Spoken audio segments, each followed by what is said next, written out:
ஓம்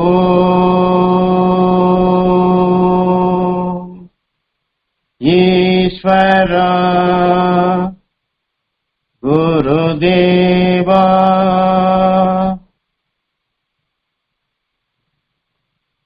நமது தாய் தந்தையரை நினைவு கொண்டு வந்து முதல் தெய்வங்களாக அவர்களை வணங்கி அகஸ்தியமா மகரிஷிகளின் அருள் சக்தியும் துருவ மகரிஷிகளின் அருள் சக்தியும் துருவ நட்சத்திரத்தின் பேரருளும் பேரொளியும் சப்தரிஷி மண்டலங்களின் பேரருளும் பேரொளியும் எங்கள் தாய் தந்தையர் பெற அருள்வாய் ஈஸ்வரா.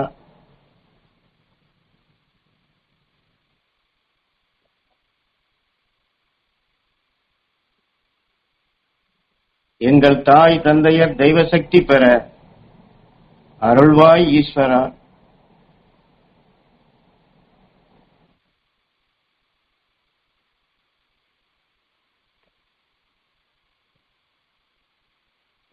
எங்கள் தாய் தந்தையரின் அருளாசி நாங்கள் அனைவரும் பெற அருள்வாய் ஈஸ்வரா.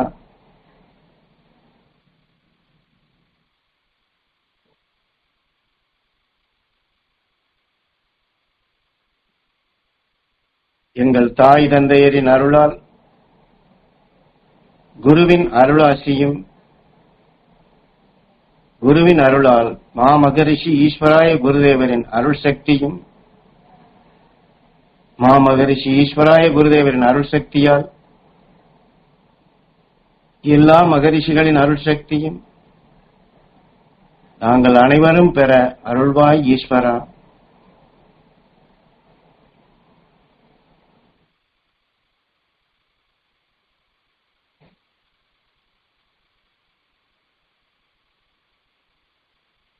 ஓம் ஈஸ்வரா குருதேவா.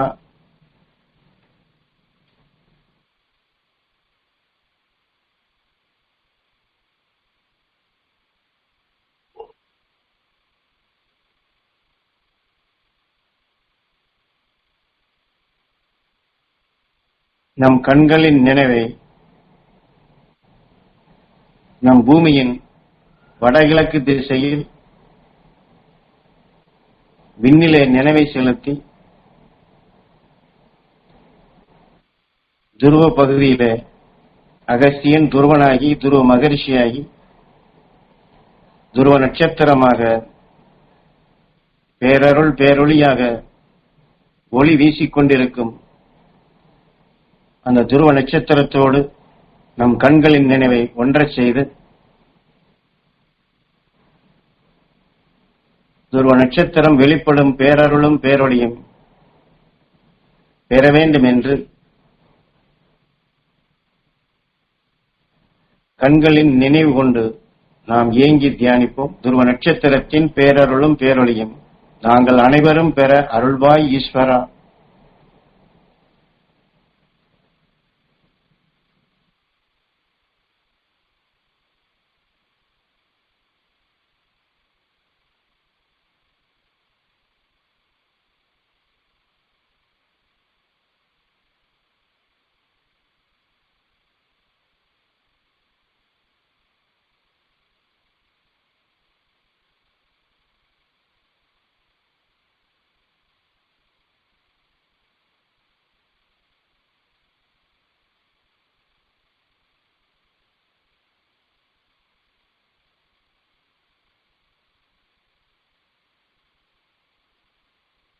கண்ணின் நினைவை புருவ மத்திக்கு கொண்டு வந்து புருவ மத்தி வழியாக, அதாவது உயிர் வழியாக நம் நினைவை விண்ணிலை செலுத்தி துருவ நட்சத்திரத்தோடு நாம் ஒன்றி துருவ நட்சத்திரத்தின் பேரருளும் பேரொளியும் நாங்கள் அனைவரும் பெற அருள்வாய் ஈஸ்வரா.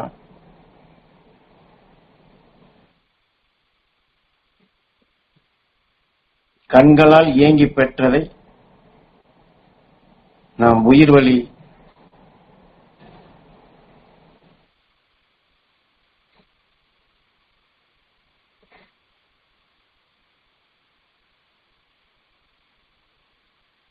அதாவது உயிர் வளி என்ற விஷத்தின் தாக்குதலால் துடிப்பாகி, அதனால் வெப்பமாகி, ஈர்க்கும் காந்தமாகி, தனக்குள் மோதும் அனைத்தையுமே ஓ என்று இயக்கி ஜீவன் பெறச் செய்து, நாம் பார்ப்பது கேட்பது அனைத்தையுமே நமக்குள் பிரம்மமாக, சிவமாக, இந்த உடலாக உருவாக்கிக் கொண்டிருக்கும் அந்த உயிர் வழி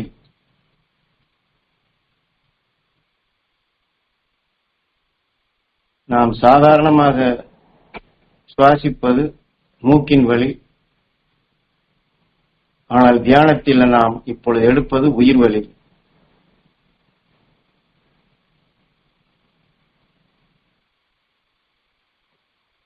இந்த உடலிலே நாம் சாதாரணமாக செயல்படக்கூடியது அனைத்தையுமே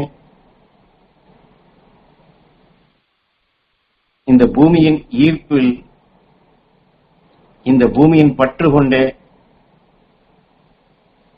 அதாவது பூமியினுடைய பிடிப்பிலேதான் அந்த செயல்கள் அனைத்தும் நடந்து கொண்டிருக்கின்றது. நாம் நடந்து செல்வதும் சரி, சுவாசிப்பதும் சரி, நாம் உணவாக உட்கொண்டதும் நீராக குடிப்பதும் அனைத்துமே கீழ் நோக்கிதான் செல்லுகின்றது. ஆக இந்த புவியின் பற்றிலே, பூமியின் ஈர்ப்பிலே சுழன்று கொண்டிருக்கக்கூடிய சகலத்திற்குமே இதனுடைய நீதிதான். ஆனால் மனிதனுக்கு அடுத்து அந்த தெய்வ நிலை, அந்த ரிஷித்தன்மை பெற வேண்டும் என்றால் நம்முடைய சுவாசம் மேல் நோக்கியதாக இருத்தல் வேண்டும். அந்த மேல் நோக்கியதாக நம்முடைய சுவாச நிலை, நம்முடைய எண்ணம், உணர்வு அவ்வாறு இருத்தல் வேண்டும் என்பதற்குத்தான் நாம் புருவ மத்தி வழியாக துருவ நட்சத்திரத்தின் பேரருள் பேரொளியை இழுத்து கவர வேண்டும் என்று சொல்வது.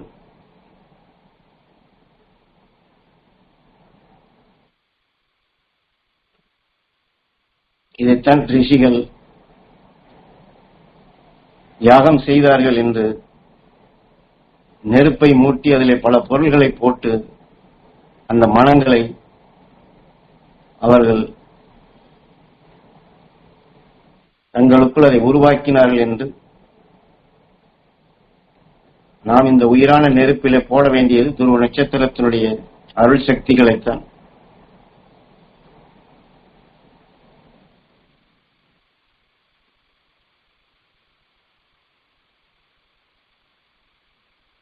நாம் நினைக்கலாம், நாம் மூக்கின் வழிதானே சுவாசிக்கின்றோம், உயிர் வழி எப்படி சுவாசிப்பது என்று.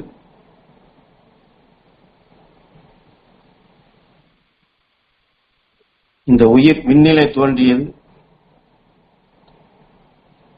அதற்கு என்று தனியாக சுவாச நிலை கிடையாது.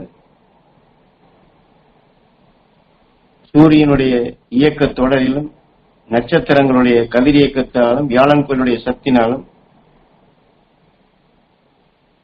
அந்த விண்ணின் ஆற்றல் கொண்டுதான் இந்த உயிர் துடித்துக் கொண்டுள்ளது.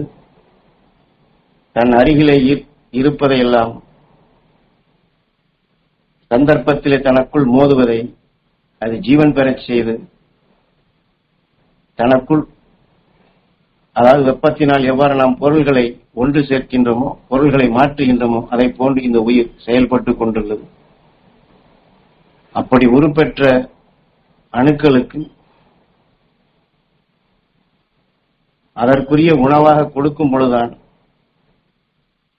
சுவாசமாக வருகின்றது. அப்படி உறைந்த அணுக்கள் புவியினுடைய ஈர்ப்பில் இருந்தால் அது தன்னிச்சையாக எந்தெந்த குணங்கள் கொண்டு, எந்தெந்த சத்து கொண்டு அந்த அணுக்கள் உருப்பெற்று உயிரோடு உறைந்து உடல் பெற்றதோ அதை நோக்கித்தான் அந்த எண்ணங்களும் நினைவுகளும் உணர்வுகளும் செல்லும்.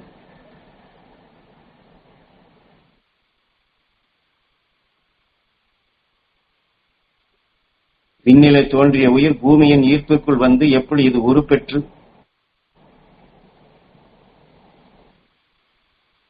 அதனுடைய நிலை கொண்டு சுவாசமாகி இயங்கிக் கொண்டுள்ளதோ இதையே நாம் மாற்றி அமைக்கும் நிலையாக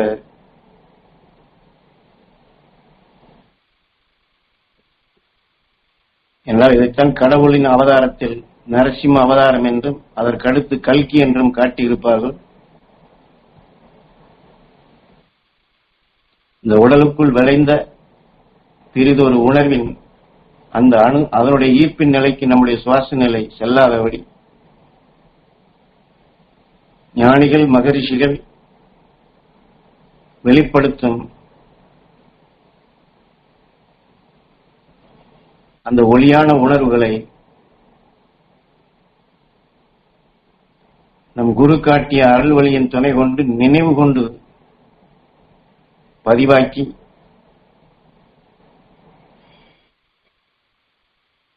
அதை நமக்குள் பெருக்கிடும் விதமாகத்தான் நாம் இந்த சுவாச நிலையை உயிர்வழி சுவாசம் என்று சொல்லுகின்றோம்.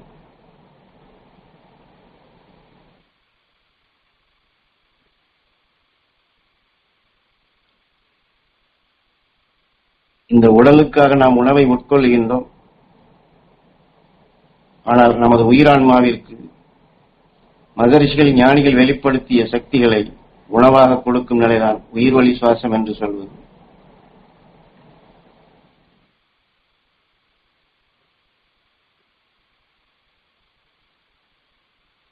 இதைத்தான் அகசியன் தாய் கருவிலே அவருடைய சந்தர்ப்பம் விண்ணுலக ஆற்றலை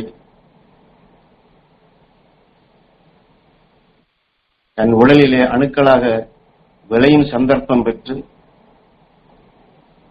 அந்த விண்ணுலக ஆற்றல் அவனுக்குள் விளைந்ததுதான் அவனை அந்த விண்ணுலகை நோக்கி உற்று பார்க்கும்படி செய்து எந்த விண்ணுலக ஆற்றல் அவனுக்குள் விளைந்ததோ அதுவே அவனை அந்த எல்லைக்கு அழைத்துச் சென்று விண்ணுலக ஆற்றலை அந்த மின் கதிர்களை ஒளியான உணர்வுகளை சுவாசிக்கும்படி செய்து வானியல் புவியியல் உயிரியல் என்ற நிலையில்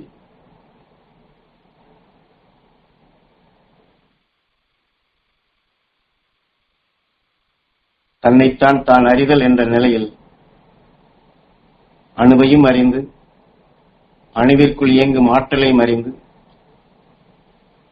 இந்த பூமியையும் அறிந்து அகண்ட அண்டத்தையும் அறிந்திடும் நிலையாக நாம் மனிதனாக எவ்வாறு உருப்பெற்றோம் தான் யார் என்ற நிலையை உணர்ந்து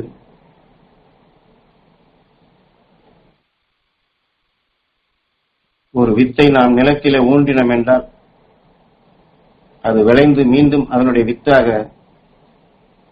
பல நிலைகளாக மகசூலாக தருவது போன்று மனிதனாக உருவாக்கிய இந்த உயிர் இந்த வித்தினை நாம் அந்த பேரருள் பேரொளியாக உருவாக்க வேண்டும் என்று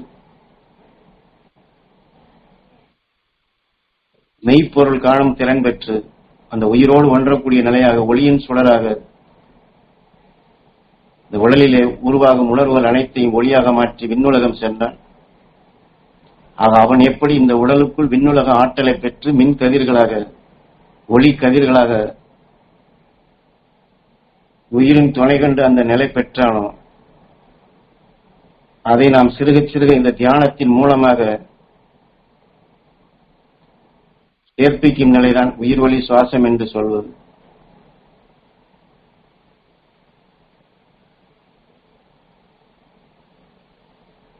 ஆகவே நம்முடைய நினைவு எந்த நேரத்திலும் துருவ நட்சத்திரத்தின் பால் இருத்தல் வேண்டும். துருவ நட்சத்திரத்தின் பேரருள் பேரொளி பெற வேண்டும் என்று நாம் எண்ணி எடுத்து பழகுதல் வேண்டும்.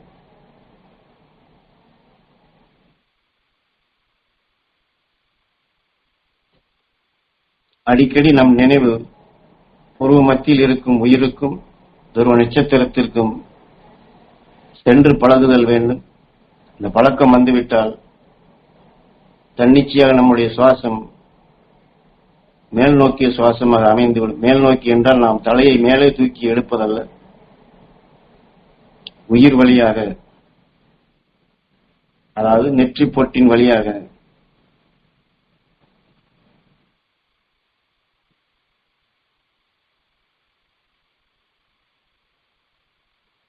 துருவ நட்சத்திரத்தின் பேரருளும் பேரொளியும் எங்கள் உடல் முழுவதும் படர்ந்து இரத்த நாளங்களிலே கலந்து இரத்த நாளங்களில் உள்ள ஜீவ அணுக்களும் ஜீவ ஆன்மாக்களும் அந்த துருவ நட்சத்திரத்தின் பேரருளும் பேரொளியும் பெற அருள்வாய் ஈஸ்வரா.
துருவ நட்சத்திரத்தின் பேரருளும் பேரொளியும்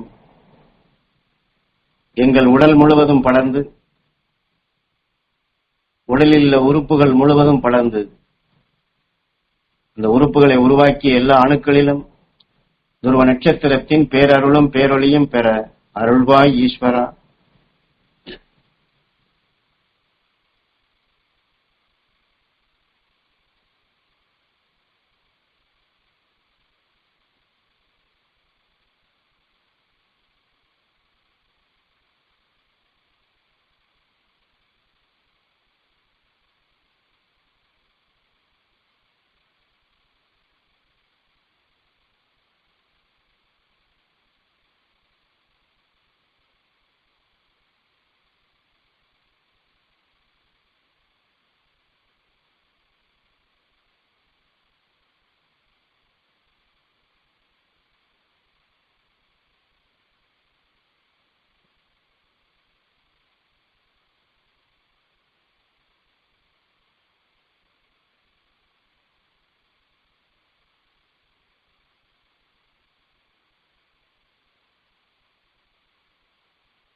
அகசியனால் உருவாக்கி காட்டப்பட்ட விநாயகர் தத்துவத்திலே வேப்ப மரத்தையும் அரச மரத்தையும் வைத்துள்ளார்கள். அதே சமயத்தில் விநாயகர் சிலைக்கு அருகிலேயே 2 பாம்புகள் பிணைந்திருப்பதாகவும் காட்டியிருப்பார்கள். வேப்ப மரத்தை காட்டியனுடைய முக்கியமான நோக்கம், இந்த வாழ்க்கையிலே நாம், அதாவது இந்த மனித வாழ்க்கையிலே நாம் உற்று பார்க்கக்கூடிய நிலைகள் புறத்திலே வரக்கூடியது, அது கசந்த நிலையாக வருகின்றது. அந்த கசந்த நிலையை காட்டுவதற்குத்தான் வேப்ப மரத்தை வைத்துள்ளார்கள். அந்த கசந்த நிலையை நாம் இனிமையாக்க, சுவைமிக்கதாக மகிழ்ச்சியூட்டும் நிலையாக உருவாக்க வேண்டும் என்றால் அதற்கு என்ன செய்ய வேண்டும் என்பதற்குத்தான் அரச மரத்தை அருகிலே வைத்து, அதாவது அரசை போன்று ஓங்கி வளர வேண்டும். அப்படி அரசை போன்று ஓங்கி வளர்ந்தவன் விண்ணிலே துருவ நட்சத்திரமாக இருக்கின்றான். ஏனென்றால் அரச மரத்திற்கு ஒரு சிறப்பு உண்டு. அந்த அரச மரத்தினுடைய வித்து ஒரு பாலடைந்த ஈரப்பதமே இல்லாத ஒரு கட்டிடத்தின் உயரத்திலே விழுந்தாலும் அந்த வித்திற்குள் இருக்கக்கூடிய ஆற்றல், நம்முடைய பிரபஞ்சத்தில் இருக்கக்கூடிய சனிக்கோள் எங்கே நீர் சத்து இருந்தாலும் அதை தனக்குள் சுவாசித்து அதை உறைபனியாக தனக்குள் உறைய வைக்கக்கூடிய சக்தி பெற்றது. இந்த அரச வித்து பாலடைந்த கட்டிடத்திலே விழுந்து ஈரப்பதமே இல்லை என்றாலும் அந்த சனிக்கோள் ஆவியாக வரக்கூடியதை நீராக அது உறைபனியாக மாற்றுவதை இது இழுத்து கவர்ந்து அது ஜீவன் பெற்று அரச மரமாக அந்த கட்டிடத்தின் மீதே வளர்கின்றது. இதை போன்றுதான் நம் பூமியிலே வாழ்ந்த முதல் மனிதன் இந்த அரச மரம் எப்படி அந்த விதைக்குள் இருக்கக்கூடிய வீரிய சக்தி இந்த பிரபஞ்சத்தில் எங்கே இருந்தாலும் அந்த நீர் சக்தி இழுப்பது போன்று அகஸ்தியனும் அந்த விண்ணுலக ஆற்றலை எடுத்து உயிரை போன்ற அழியாத நிலையாக, வேகா நிலையாக, என்றுமே ஜீவன் உள்ளதாக, என்றும் 16ஆக வாழக்கூடிய அந்த சக்தியை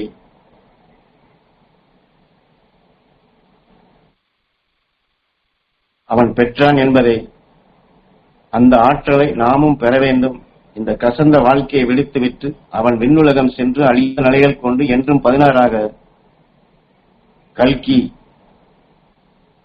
பேரானந்த பெருநிலையாக வாழ்ந்து கொண்டிருக்கும் அந்த சக்தியை நாம் பெற வேண்டும் என்பதற்குத்தான் அரசாக காட்டினார்கள்.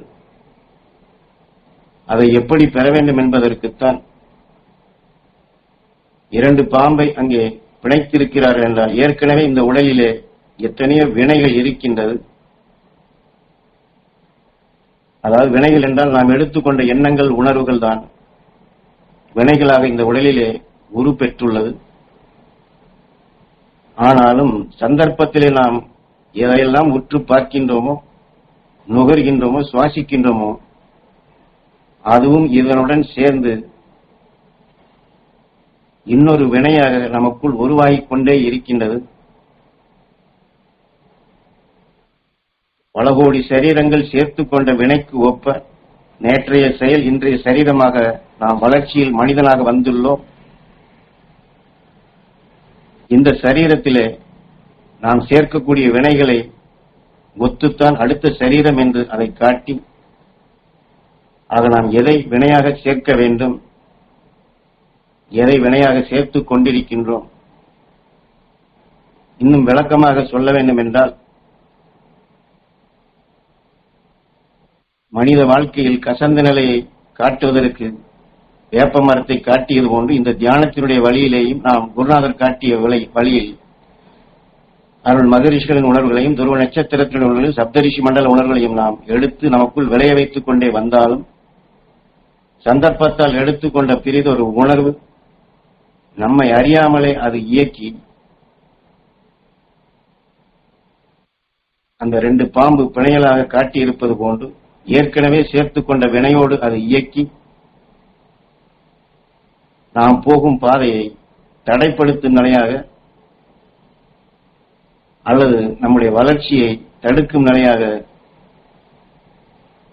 இதனால் இந்த தியானத்தை கடைபிடிப்பவர்களுக்கு இதுபோன்ற சந்தர்ப்பங்கள் வாழ்க்கையிலே வரும். அந்த சந்தர்ப்பங்கள் வரும்பொழுது என்னால் இதற்கு முன் நான் நன்றாக தியானம் இருந்தேன், இப்பொழுது என்னால் அவ்வாறு எடுக்க முடியவில்லை, என்னால் ஆத்ம சுத்தி செய்ய முடியவில்லை, என்னால் துருவ நட்சத்திரத்தை நினைக்க முடியவில்லை, தியானத்தில் அமர முடியவில்லை என்று, அல்லது தியானம் இருந்தாலும் எனக்கு மனதிலே அமைதி இல்லை, நிறைவு இல்லை, எத்தனையோ உணர்வுகள் என்னை ஆட்டி படைக்கின்றது. இதைத்தான் இந்த இரண்டாவது வினை என்று சொல்வது. அதாவது இரண்டாவது வினை என்றால் ஏற்கனவே ஒரு வினை நமக்குள் இருக்கின்றது. இந்த வினை சேர்ந்ததும் நாம் போகும் பாதையில், நாம் எடுக்கக்கூடிய தியானத்தில் நாம் சக்தி பெறுகின்றோமா, வளர்ச்சி பெறுகின்றோமா, நம்மால் ஏன் முடியவில்லை, நம்மால் முடியாது போல் இருக்கின்றது,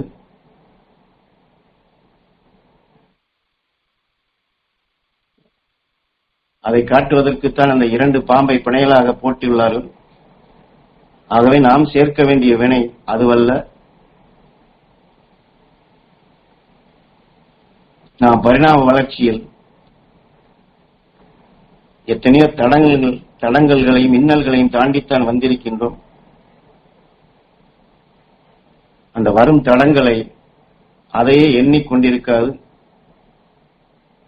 நாம் அதை மாற்றுவதற்குத்தான் தியானம் செய்கின்றோம், அதை மாற்றுவதற்காகத்தான் ஆத்ம சுத்தி செய்கின்றோம் என்று எடுக்க வேண்டிய மகரிஷிகளுடைய சக்திகளை நமக்குள் ஆழமாக அழுத்தம் திருத்தமாக எண்ணாதபடி சங்கடப்பட்டு வேதனைப்பட்டு அதையே நாம் சுவாசிக்கும் பொழுதுதான் சந்தர்ப்பத்தில் வந்த தீய வினையை காட்டிலும் இந்த தீய வினையால் நம்முடைய சிந்தனைகள் மாறி நாம் இன்னொரு வினையை நமக்குள் சேர்க்க ஆரம்பிக்கின்றோம். அது தியானம் இருக்கும் பொழுதே நினைவுகள் எங்கேயோ செல்லும், அல்லது ஆத்ம சுத்தி செய்ய வேண்டும் என்றாலும் நினைவுகள் எங்கே செல்லும்.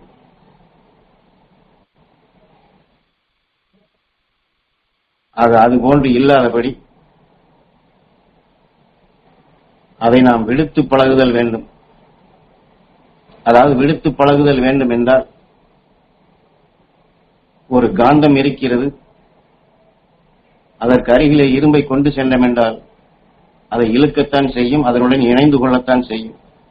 ஆனால் அதற்கு இடையிலே ஒரு அட்டையை கொடுத்து விட்டோம், அல்லது வேற ஒரு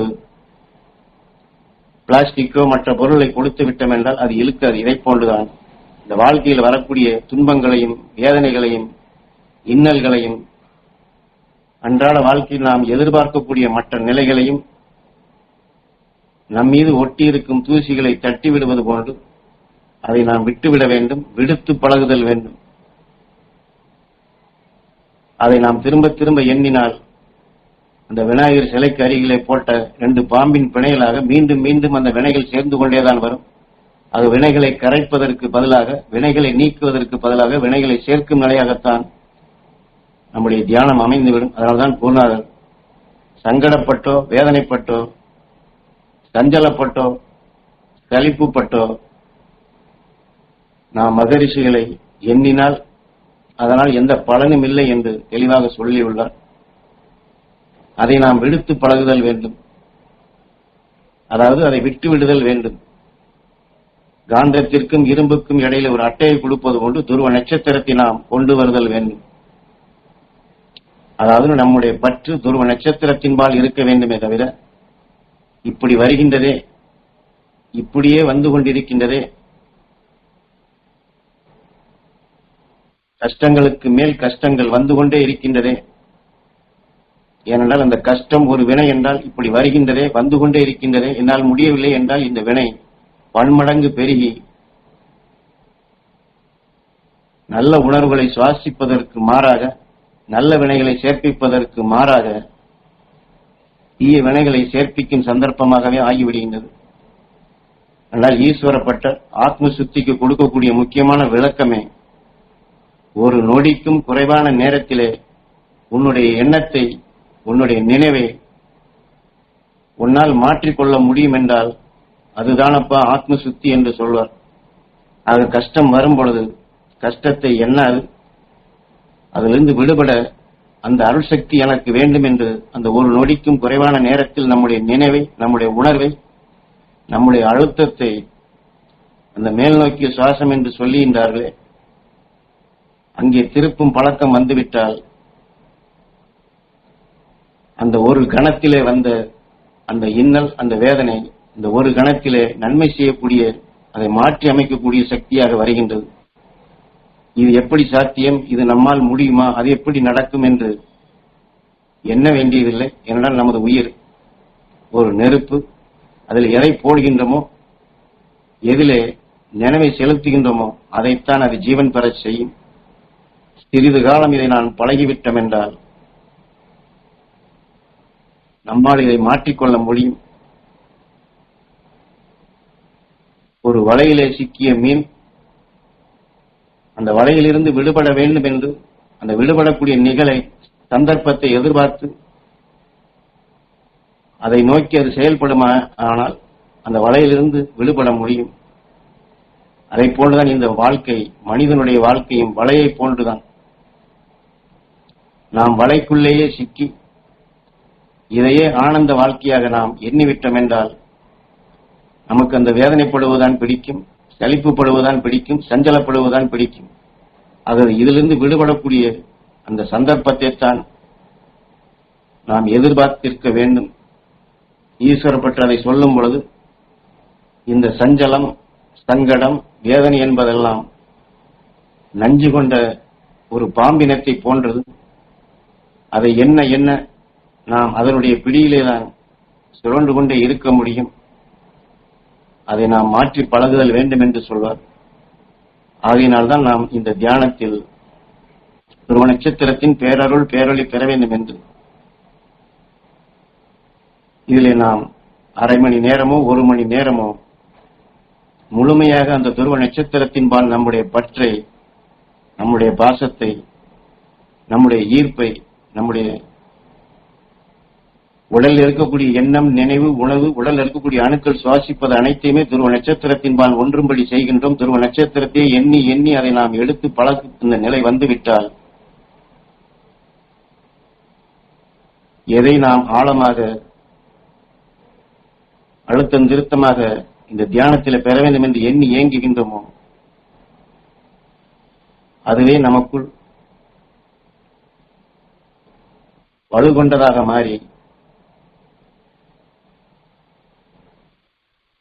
ஒருநிலைப்படுத்தக்கூடிய வழியாக அது அமையும். ஆக தியானத்தில் நாம் ஒருநிலைப்படுத்த வேண்டியதில்லை.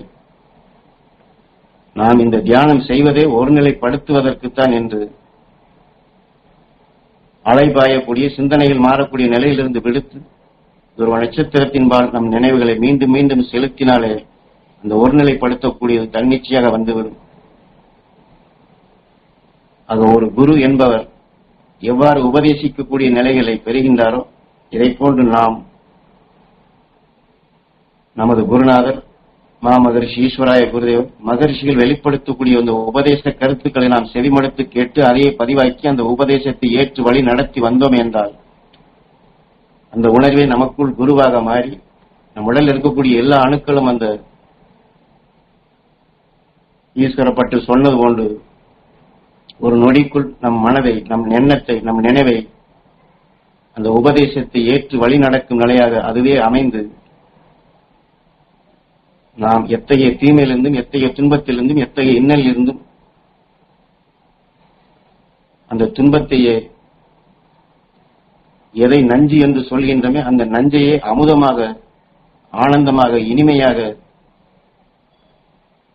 இந்த துருவ நட்சத்திரம் அகண்ட அண்டத்தில் வரக்கூடிய நஞ்சுகளை அது எப்படி ஒளியின் சுடராக பேரருள் பேரொளியாக அது மாற்றுகின்றதோ நீலகண்டா என்று கழுத்தளவிலே அந்த விஷத்தை சிவன் நிறுத்திக் கொண்டான் என்று சொல்வது போன்று ஒவ்வொரு அணுவில் இருக்கக்கூடிய அந்த விஷத்தையே நமக்குள் அதை பேரருள் பேரொளியாக துருவ நட்சத்திரம் நீல நிற ஒளி கற்றைகளாக சக்தி வாய்ந்ததாக மாற்றியது போன்று நாம் இந்த உடலில் இருந்தே அந்த சக்திகளை பெற முடியும். அந்த சக்திகளை பெறுவதற்குத்தான் இந்த தியானமே செய்கின்றோம்.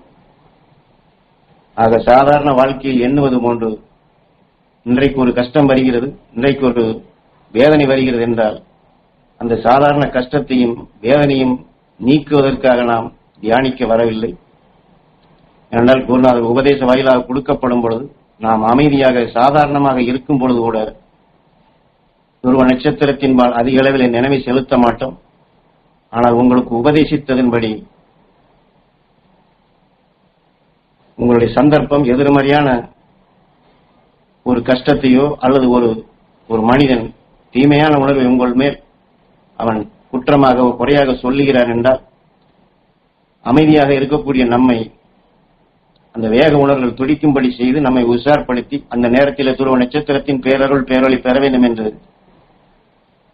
அதை தூய்மைப்படுத்தும் நிலையாக வரும்பொழுது அந்த சந்தர்ப்பமே நம்மை துருவ நட்சத்திரத்தினுடைய சக்தி வளர்க்கக்கூடிய சந்தர்ப்பமாக, அதாவது நாம் சோம்பேறித்தனமாக இருந்தாலும் பிறிதொரு நஞ்சு கொண்ட உணர்வு நம் மீது மோதி அதுவே நம்மை துருவ நட்சத்திரத்தின் பேரருள் பேரொளியை பெறக்கூடிய, அதாவது நம்மை உஷார்படுத்தக்கூடிய நிலையாக அது அமைகின்றது என்று தெளிவாக கூறியுள்ளார்கள்.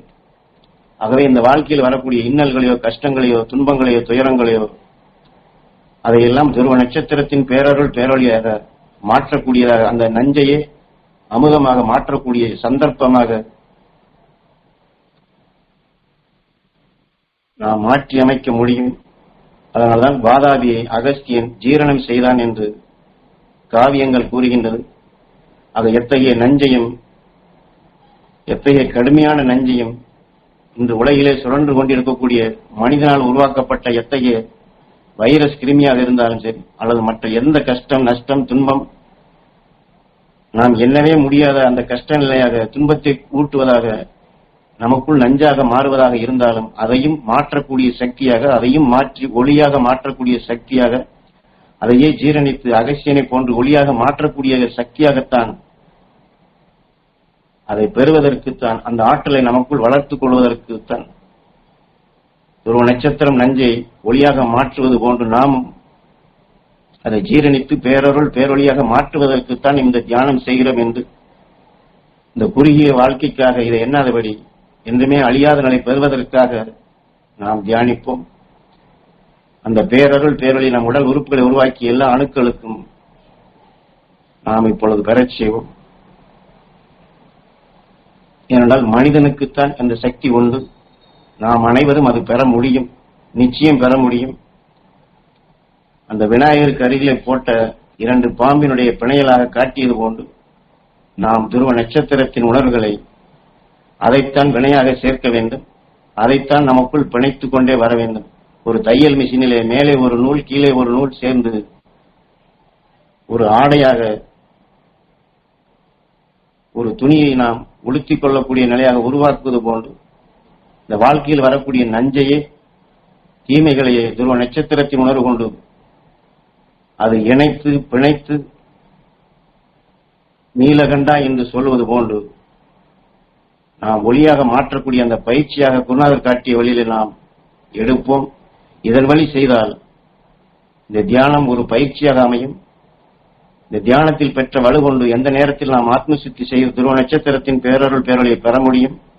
அந்த ஆத்மசுத்தி என்ற ஆயுதத்தை ஒவ்வொரு நொடிப்பொழுதும் பழக பழக இந்த வாழ்க்கையை தியானமாகும். மகரிஷிகள் ஞானிகள் எவ்வாறு தவம் என்ற நிலையில் செயல்பட்டார்களோ இந்த வாழ்க்கையை தியானம் என்ற நிலையிலிருந்து நாமும் அந்த தவ வாழ்க்கையாக வாழ முடியும், அந்த மகரிஷிகளோடு ஒன்ற முடியும். அந்த ஆற்றலை நாம் பெற தியானிப்போம். துருவ நட்சத்திரத்தின் பேரருளும் பேரொளியும் எங்கள் சிறுகுடல் பெருங்குடல் முழுவதும் படர்ந்து சிறுகுடலையும் பெருங்குடலையும் உருவாக்கிய அணுக்கள் அனைத்தும் துருவ நட்சத்திரத்தின் பேரருளும் பேரொளியும் பெற அருள்வாய் ஈஸ்வரா.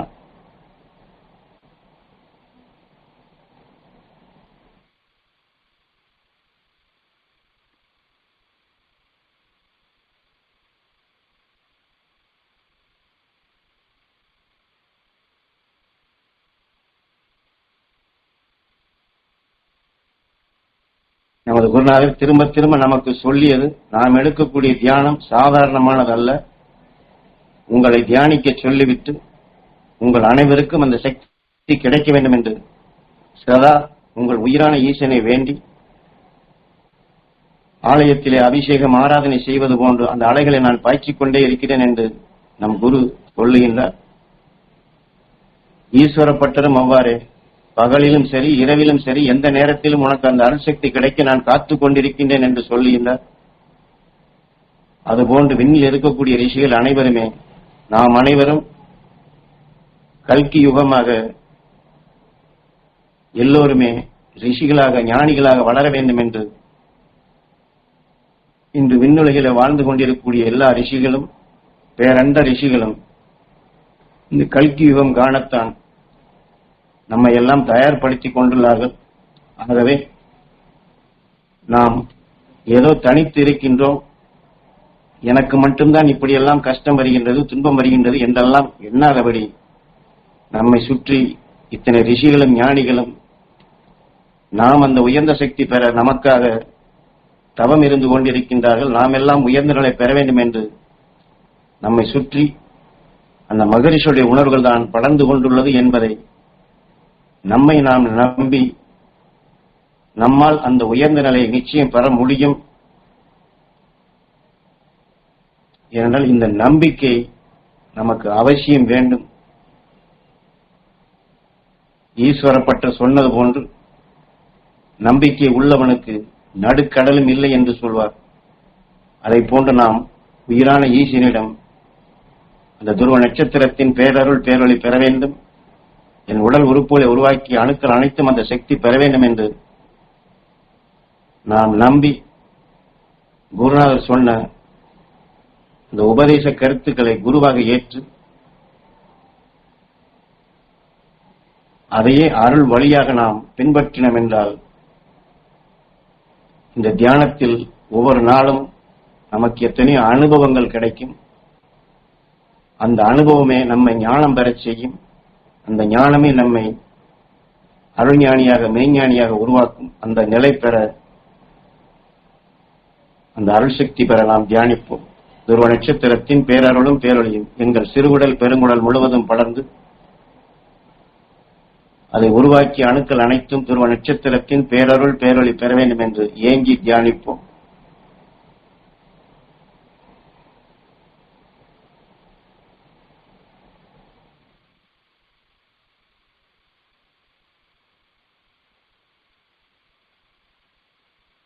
இப்பொழுது நாம் அந்த அகசியின் நஞ்சை வெல்லக்கூடிய சக்தியை அவன் பெற்றது போன்று நம் உடல் உறுப்புகளை உருவாக்கிய அணுக்களை அந்த நஞ்சையே ஜீரணித்து ஒளியாக மாற்றக்கூடிய சிறுகுடல் பெருங்குடலாக மாற்றுகின்றோம். அந்த நஞ்சை ஜீரணித்து ஒளி கற்றைகளாக ஒளி கதிர்களாக மின் கதிர்களாக அந்த சிறுகுடல் பெருங்குடலை உருவாக்கிய அணுக்கள் இப்பொழுது அந்த தகுதி பெறுகின்றது, அந்த ஆற்றல் பெறுகின்றது.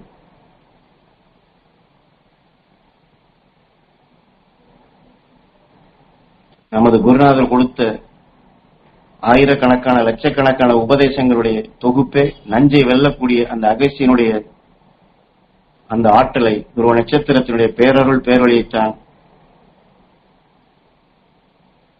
இன்றைய விஞ்ஞான உலகில் வாழக்கூடிய நாம் பெற வேண்டும் என்று வலியுறுத்தி உள்ளார்கள்.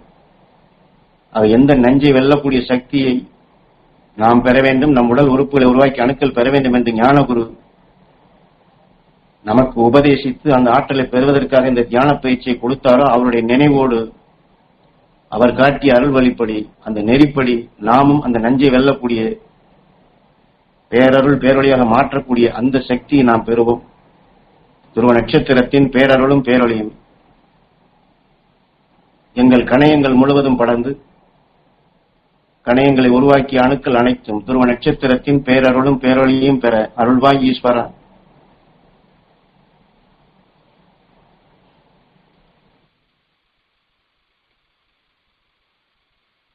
ஆகவே யாரும் எனக்கு சர்க்கரை நோய் இருக்கின்றது, உப்புச்சத்து இருக்கின்றது, மூச்சு திணறல் இருக்கின்றது, ஆஸ்மா இருக்கின்றது, என் உடலிலே இந்த வலி இருக்கின்றது, இந்த வேதனை இருக்கின்றது, இந்த நோய் இருக்கிறது என்று அந்த நினைவுக்கு அந்த எண்ணத்திற்கே செல்லாதபடி துருவ நட்சத்திரத்தின் பேரருள் பேரொழியை பெறுவேன், என் உடல் உறுப்புகளை உருவாக்கிய எல்லா அணுக்களிலும் பெறச் செய்வேன் என்று இந்த அருள் செல்வத்தை, அருள் சக்திகளை நாம் வலுக்கொண்டு அதை நமக்குள் உருவாக்கிடும் சந்தர்ப்பமாக, அதை பெறக்கூடிய சந்தர்ப்பமாக நாம் எண்ணினாலே போதுமானது. அருளை பெருக்கினால் இருள் தானாக விலகும். அதுவே நமக்குள் பேரருள் பேரொழியாக நம்மை உருவாக்கும். ஆக கீதையிலே எதை நினைக்கின்றாயோ அதுவாகின்றாய் என்று சொல்வது போன்று நாம் துருவ நட்சத்திரத்தையும் மகரிஷிகளையும்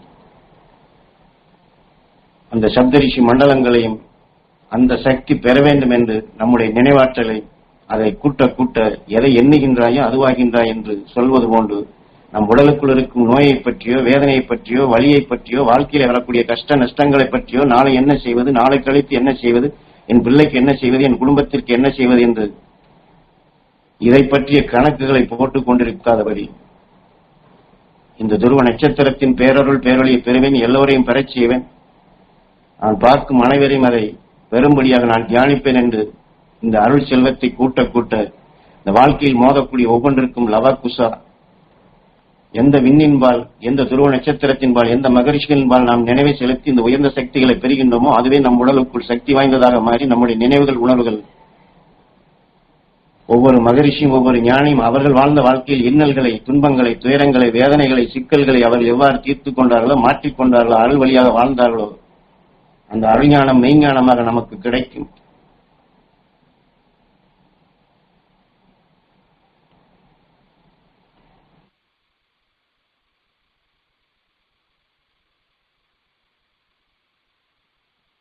துருவ நட்சத்திரத்தின் பேரருளும் பேரொழியும் எங்கள் கல்லீரல் மண்ணீரல் முழுவதும் படர்ந்து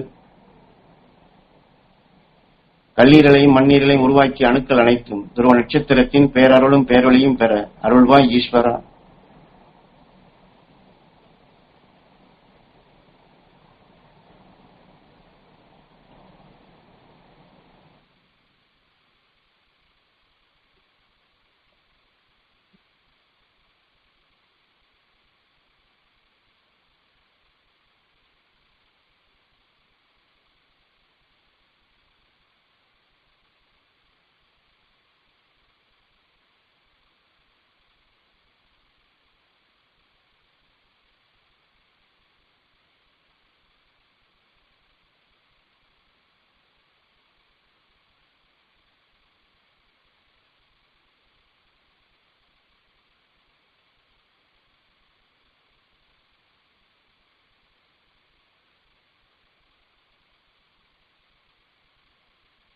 துருவ நட்சத்திரத்தின் பேரருளும் பேரொழியும் எங்கள் நுரையீரல் முழுவதும் படர்ந்து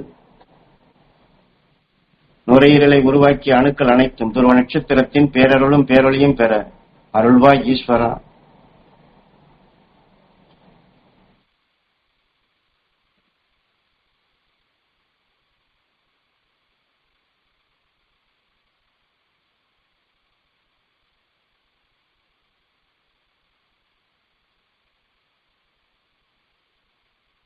இன்று உலகெங்கிலும் எத்தனையோ செய்திகளை அவர்கள் பரப்பிக் கொண்டிருந்தாலும் நாம் இந்த துருவ நட்சத்திரத்தின் பேரருள் பேரொழி நம் நுரையீரல் முழுவதும் படர வேண்டும், நுரையீரலை உருவாக்கி அணுக்கள் பெற வேண்டும் என்று ஞான குருவை எண்ணி குரு அருளால் அந்த சக்தி, அந்த நஞ்சினை வெல்லக்கூடிய சக்தி பெற வேண்டும் என்று நம் நுரையீரலுக்கும் அதை உருவாக்கி அணுக்களுக்கும் இவ்வாறு பாய்ச்சப்படும் பொழுது இந்த காற்று மண்டலத்திலே பரவி வரக்கூடிய எதையுமே நமக்குள் அந்த ஈர்ப்பு சக்தியை இல்லாதபடி, நம்முடைய சுவாசத்திற்குள்ளேயே நுழையாதபடி நம்மால் அதை தடுத்து நிறுத்த முடியும்.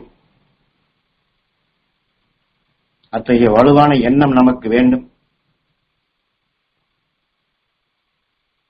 இன்னும் சொல்ல வேண்டும் என்றால் ஈஸ்வரப்பட்டு சொல்வது போன்று நாம் சுவாசிக்கக்கூடிய வெளியிலிருந்து எடுக்கக்கூடிய சக்திகளை காட்டிலும் நாம் வெளிப்படுத்தக்கூடிய சுவாசம் நஞ்சை வெல்லக்கூடியதாக இந்த காற்று மண்டலத்தையே பேரருள் பேரொழியாக மாற்றக்கூடிய சுவாசமாக அது அமைய வேண்டும் என்று அவர் சொல்வார். ஆக அவர் வாக்கினை அதை நாம் எடுத்து நமக்குள் எதையுமே ஜீரணித்து ஒளியாக மாற்றி நம்முடைய சுவாசமே ஒளியான சுவாசமாக இந்த காற்று மண்டலத்தை பரிசுத்தப்படுத்தும் சக்தியாக நாம் வெளிப்படுத்த முடியும். ஆக அத்தகைய சக்தி வாய்ந்த நுரையீரலாக அந்த உறுப்பையும் அந்த உறுப்பை உருவாக்கிய அணுக்களையும் அந்த ஆற்றல் மிக்க சக்தியாக நாம் பெறச் செய்வோம்.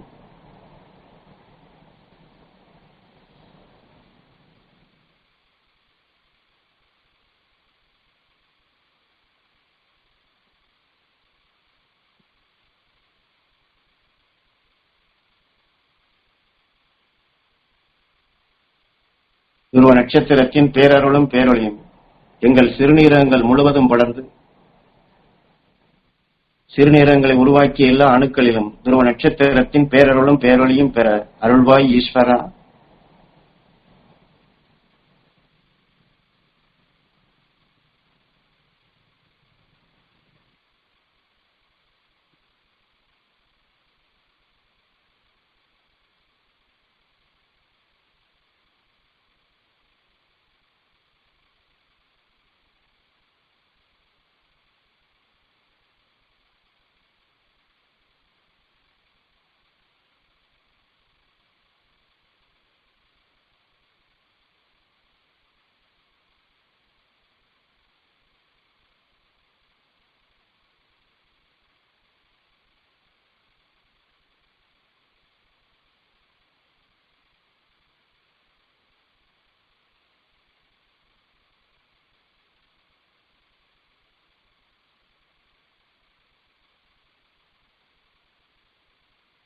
நஞ்சு என்பது வீரியமான சக்திதான், கடினமான நிலைதான். தீமை என்பதும் அவ்வாறு வேகமாக நல்லதை காட்டிலும் பன்மடங்கு வேகமாக இயக்குவதுதான். இருந்தாலும் அந்த தீமையையும் நஞ்சையும் அடக்கக்கூடிய ஒளியாக மாற்றக்கூடியது, அதை காட்டிலும் வேகமாக செயல்படுவதுதான் துருவ நட்சத்திரத்தினுடைய சக்தி. ஆகவே அந்த துருவ நட்சத்திரம் எவ்வாறு இந்த நஞ்சையே ஒடுக்கி அதையே நன்மை பயக்கும் சக்தியாக அதை மாற்றி அமைக்கின்றதோ, அதை நம்பிக்கையோடு நாம் அந்த சக்தி நாம் பெற முடியும் என்று நம் உயிரான ஈசனிடம் அதை வேண்டி, என்றால் குருநாதர் இதை உபதேசமாக சொல்லப்படும் பொழுது நாம் இன்று டெலிபோன் செய்வது போன்று உயிரான ஈசனிடம் முதலிலே நாம் பதிவு செய்து விட வேண்டும். தீமைகள் வந்தால் அதை நுகரக்கூடாது, அப்படியே வந்தாலும் அதை ஒளியாக மாற்ற வேண்டும். துருவ நட்சத்திரத்தின் பேரருள் பேரொளி பெற வேண்டும் என்று நம் உயிரான ஈசனிடம் முதலிலேயே இதை பதிவு செய்து இவ்வாறுதான் செயல்பட வேண்டும் என்று பிரம்மாவை முருகன் எவ்வாறு அவனுடைய செயலை மாற்றினான், சிருஷ்டியை அவன் எடுத்துக்கொண்டான் என்று சொல்வது போன்று நாம் அந்த ஆறாவது அறிவின் துணை கொண்டு எதையுமே மாற்றி அமைக்கக்கூடிய சக்தியாக, அதான் மாற்றி அமைக்கக்கூடிய சக்தி என்றால் இயல்பு இயற்கை என்று ஒரு நிலை இருந்தாலும் இந்த இயற்கையில ஜீவித்து வாழக்கூடிய என்றும் 16ஆக வாழக்கூடிய அந்த இயற்கையின் செயலையே அழியாத வாழ்க்கையாக அமைத்துக் கொண்டவர்கள்தான், மாற்றி அமைத்தவர்கள்தான் ரிஷிகள். அந்த சக்தியைத்தான் நாம் பெற்றுக் கொண்டிருக்கின்றோம், அந்த சக்தியைத்தான் நாம் பெற தியானிக்கிறோம் என்று நம்முடைய எண்ணம் அந்த மாற்றி அமைக்கும் சக்திக்குத்தான் நாம் ஆசைப்பட வேண்டுமே தவிர, அதான் இச்சா சக்தி, கிரியா சக்தி, ஞான சக்தி. சக்திவேல் ஞானவேல், அது அடி பெருத்து நுனி சிறுத்து அது எப்படி கூர்மையாக அது அமைப்பு காட்டப்பட்டுள்ளதோ அதுபோன்று நம் உடலில் இருக்கக்கூடிய அணுக்கள் அதனதன் பால் அதனதன் திசைக்கு அது இழுத்தாலும் அதையெல்லாம் ஒன்றாக அந்த பெருத்த நிலையில் நாம் அனைத்தையும் ஒன்றாக குவித்து நஞ்சை வெல்லக்கூடிய சக்தியை பெறுகின்றோம், ஒளியாக மாற்றக்கூடிய அந்த சக்தியை பெறுகின்றோம். அதை பெறுவதற்குத்தான் இந்த தியானமே இருக்கின்றோம். கஷ்டத்தையோ துன்பத்தையோ வேதனையோ துயரத்தையோ சலிப்பையோ சங்கடத்தையோ எண்ணாதபடி என்றுமே ஒவ்வொரு நொடி பொழுதும் நாம் மகிழ்ந்து வாழ முடியும், மாற்றி அமைக்கக்கூடிய சக்தியை பெற முடியும் என்று அந்த சக்தியை நம் உடல் உறுப்புகளை உருவாக்கி ஒவ்வொரு அணுவிற்கும் நாம் உற்சாகப்படுத்தி அதை வலுக்கொண்டதாக நாம் மாற்றி அமைத்தல் வேண்டும். ஏனென்றால் சிறுநீரகம் என்பது நம் ரத்தத்திலே வரக்கூடிய இது போன்ற மாசுகளை, நஞ்சுகளை, விஷத்தன்மைகளை வடிகட்டக்கூடியது. நம்முடைய சிறுநீரகத்திற்கு அந்த உற்சாகத்தை நாம் ஊட்ட வேண்டும்.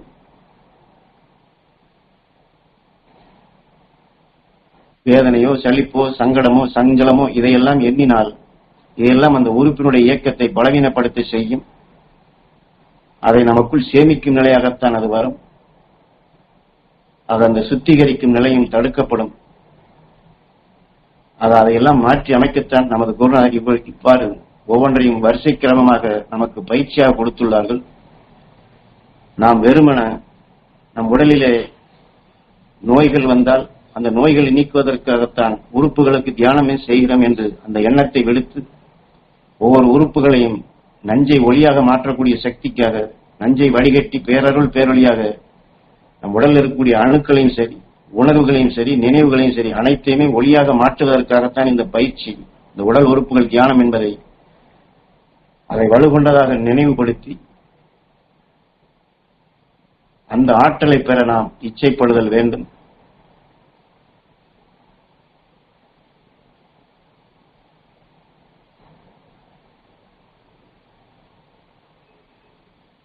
என்றால் நாம் இந்த வாழ்க்கையில் வரக்கூடிய கஷ்டத்தையும் நோயை நீக்குவதற்காக நாம் தியானத்திற்கு வரவில்லை. நமது உயிரான்மா பேரருள் பேரொழியாக மாறி அழியா ஒளி சரீரம் பெறுவதற்கே நாம் இந்த தியானம் இருக்கின்றோம்.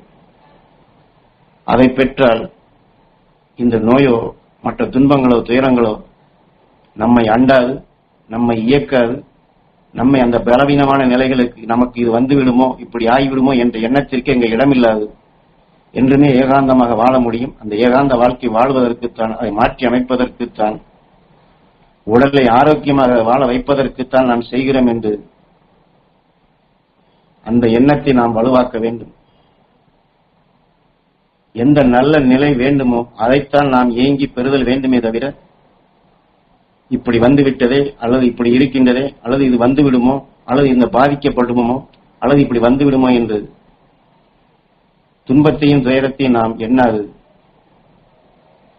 அருள் ஒளி பெறுவேன், அருள் சக்தியை வளர்ப்பேன், அருள்ஞானம் பெறுவேன், அருள் வாழ்க்கை வாழ்வேன், அருள் ஆனந்தம் பெறுவேன் என்று அதைத்தான் நாம் குரு வழியாக நாம் ஏற்றுக்கொள்ளுதல் வேண்டும். அந்த சக்தியை நம் உடல் உறுப்புகளை உருவாக்கிய அணுக்களுக்கு நாம் வலுவாக பாய்ச்ச வேண்டும். துருவ நட்சத்திரத்தின் பேரருளும் பேரொழியும் எங்கள் இருதயம் முழுவதும் படர்ந்து இருதயத்தை உருவாக்கிய அணுக்கள் அனைத்தும் துருவ நட்சத்திரத்தின் பேரருளும் பேரொழியும் பெற அருள்வாய் ஈஸ்வரா.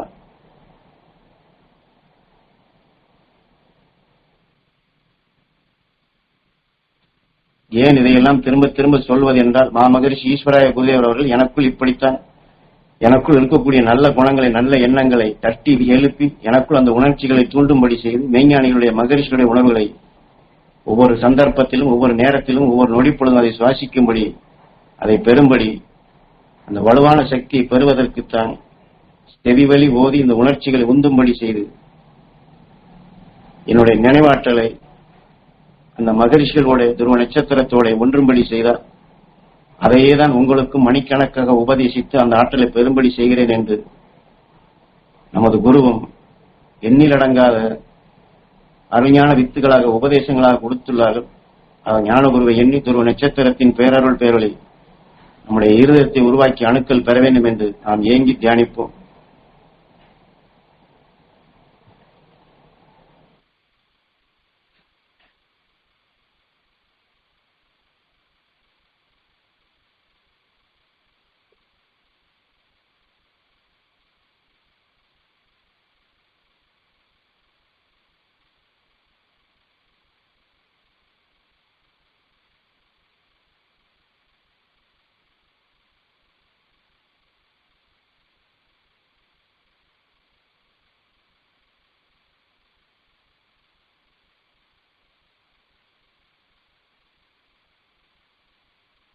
துருவ நட்சத்திரத்தின் பேரருளும் பேரொழியும் எங்கள் கண்களில் உள்ள கருமணிகள் இரண்டிலும் படர்ந்திட அருள்வாய் ஈஸ்வரா.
இந்த தியானத்தை கடைபிடிப்போர் பெரும்பாலோர் அனைவருக்கும் ஞானகுருடைய புகைப்படங்கள் இருக்கும். அப்படி இல்லை என்றாலும் புஸ்தகங்களிலே அவருடைய படம் இருக்கும்.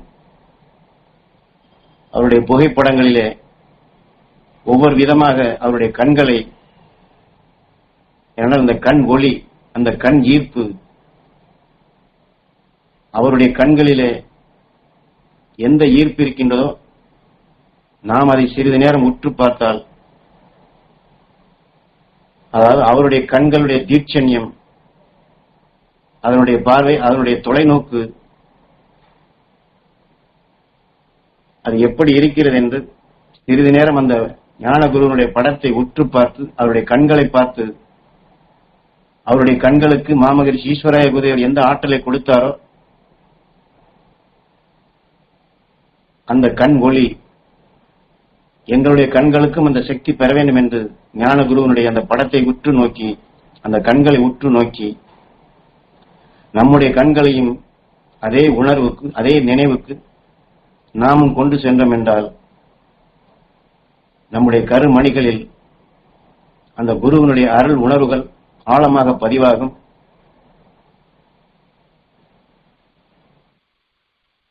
ஏன் இதை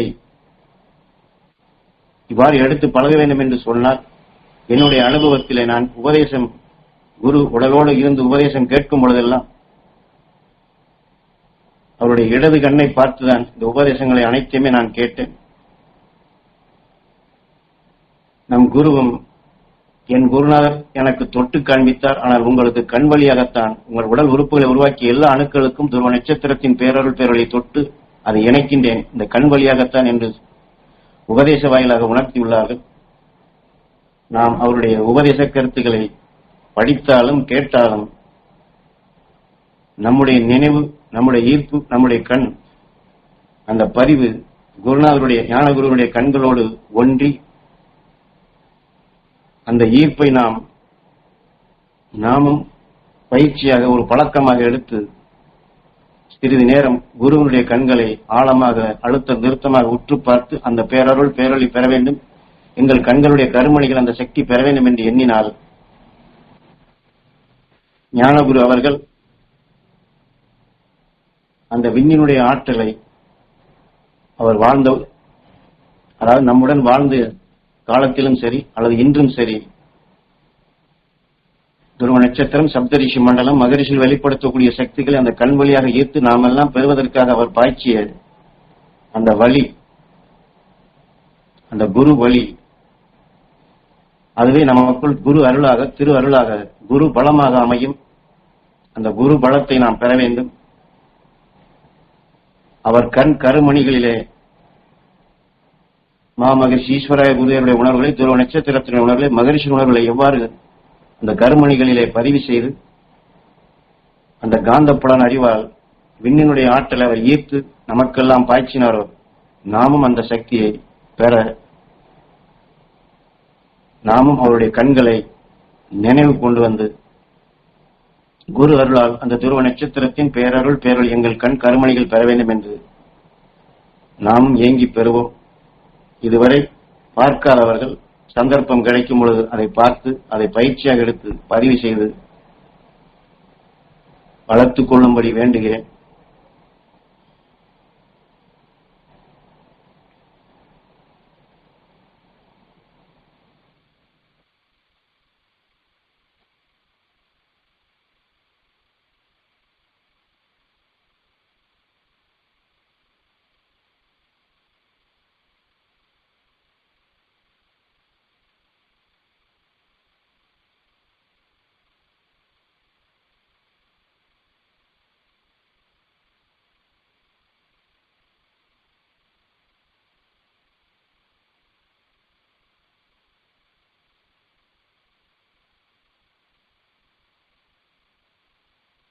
துருவ நட்சத்திரத்தின் பேரருளும் பேரொளியும் எங்கள் நரம்பு மண்டலம் முழுவதும் படர்ந்து நரம்புகளை உருவாக்கிய எல்லா அணுக்களிலும் துருவ நட்சத்திரத்தின் பேரருளும் பேரொளியும் பெற அருள்வாய் ஈஸ்வரா.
துருவ நட்சத்திரத்தின் பேரருளும் பேரொழியும் எங்கள் எலும்பு மண்டலம் முழுவதும் படர்ந்து எலும்புகளை உருவாக்கிய அணுக்கள் அனைத்தும் துருவ நட்சத்திரத்தின் பேரருளும் பேரொழியும் பெற அருள்பாய் ஈஸ்வரா.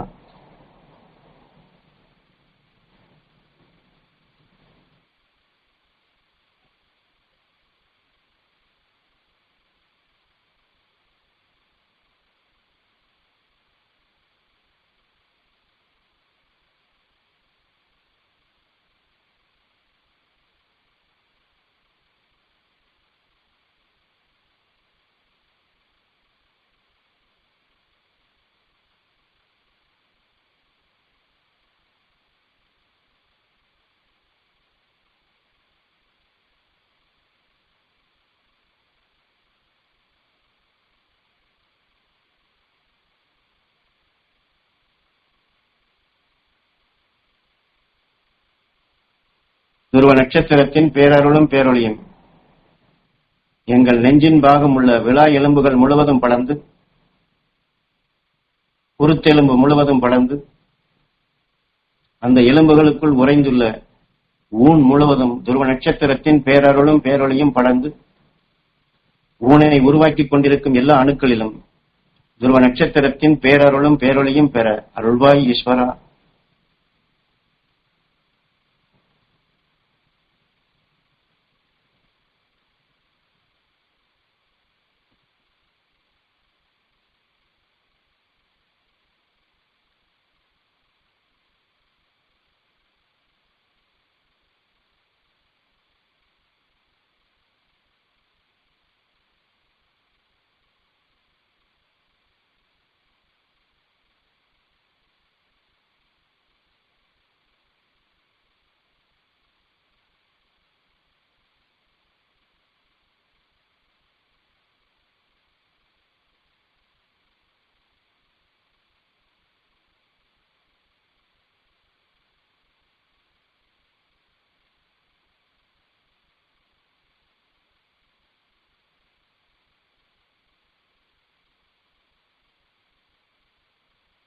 விவசாயம் செய்பவர்களுக்கு தெரியும், விவசாயம் செய்யக்கூடிய நிலம், அந்த மண் வளமாக இருந்தால்தான் அதிலே நல்ல விதைகளை, நல்ல பயிர்களை, நல்ல மகசூலை எடுக்க முடியும். ஆகவே அந்த மண் வளமாக இருக்க வேண்டும். அதை போன்றுதான் நமக்கு அந்த மண் போன்று இருப்பதே இந்த ஊன் தான். இந்த ஊன் வளமாக இருந்தால்தான் நாம் நல்ல உணர்வுகளை, நல்ல குணங்களை, நல்ல சக்திகளை, உயர்ந்த சக்திகளை, மனிதனுக்கு அடுத்த நிலை பெறக்கூடிய வளர்ச்சியின் பாதைக்கு அந்த ஊன் வளமாக இருந்தால்தான் அந்த நிலை பெற முடியும். இந்த வாழ்க்கையிலே நாம் சாதாரணமாக சொல்லுகின்றமே, ஒரு சங்கடமான செய்தியை கேட்டேன், வேதனைப்படும்படியாக சொன்னார்கள், என்னை கேலி பேசினார்கள், என்னை குறையாக சொன்னார்கள், என்னை கஷ்டப்படுத்தினார்கள், என் குடும்பத்தை நினைத்து கஷ்டமா இருக்கிறது என்று நாம் யதார்த்தமாக சொல்லலாம். அல்லது இதையெல்லாம் கேட்டுக்கொண்டு நான் எப்படி அமைதியாக இருக்க முடியும், வேதனைப்படாமல் எப்படி இருக்க முடியும், சங்கடப்படாமல் எப்படி இருக்க முடியும், சஞ்சலப்படாமல் எப்படி இருக்க முடியும், சந்தேகப்படாமல் எப்படி இருக்க முடியும் என்று நாம் வாதம் செய்யலாம். ஆனால் இதையெல்லாம் செய்தோம் என்றால் இந்த சலிப்பு, சங்கடம், சஞ்சலம், வேதனை, துன்பம், கவலை, இது எல்லாமே இந்த ஊனை, நம்முடைய மண் வளத்தை பாதிக்கக்கூடியதாகும். அது கண் கருமணிகளிலே படர்ந்து, நரம்புகளிலே படர்ந்து, எலும்புகளிலே படர்ந்து இந்த ஊனிலே போய் இந்த சங்கடத்தையும், சலிப்பையும், வேதனையும் கவலைப்படும்படியாக அதுபோன்று யாராவது சொன்னால்தான் அவர்களுக்கு மகிழ்ச்சியாக இருக்கும். நான் தியானம் இருந்தேன், எனக்கு நல்லபடியாக நடந்தது, நான் இதை செய்தேன், எனக்கு மகிழ்ச்சி கிடைத்தது என்று சொன்னால் அவர்களுக்கு கடுப்பாக இருக்கும். அதற்கு பதிலாக நானும் எவ்வளவோ தியானம் இருந்தேன், என்னாலும் ஒன்றும் செய்ய முடியவில்லை என்று சொன்னால் அவர்களுக்கு அது சந்தோஷமாக இருக்கும். ஏனென்றால் அத்தகைய உணர்வை நமக்குள் பதிவு செய்து வளர்த்திருந்தோம் என்றால் அடுத்தவர்கள் மகிழ்ச்சியாக இருந்தாலோ, அடுத்தவர்கள் தீமையை நீக்கினார்கள் என்று சொன்னாலோ, அடுத்தவர்கள் இதை மாற்றி அமைத்தேன் என்று சொன்னாலோ அதை ஏற்றுக்கொள்ளாது. எல்லோரும் கஷ்டப்படுகின்றார்கள், எல்லோரும் வேதனைப்படுகிறார்கள் என்று இந்த எண்ணத்தை கேட்டால்தான் அவர்களுக்கு சந்தோஷமாக இருக்கும். ஏனென்றால் அதற்கு காரணம் நாம் அல்ல, இந்த ஊனிலே எதை ஆழமாக அழுத்தம் திருத்தமாக எண்ணில் அடங்காத நிலைகளாக நம்முடைய நினைவுகள், உணர்வுகள் பதிவாகி வளர்ந்திருக்கின்றதோ அதன் வழிதான் அதை இழுத்துச் செல்லும்.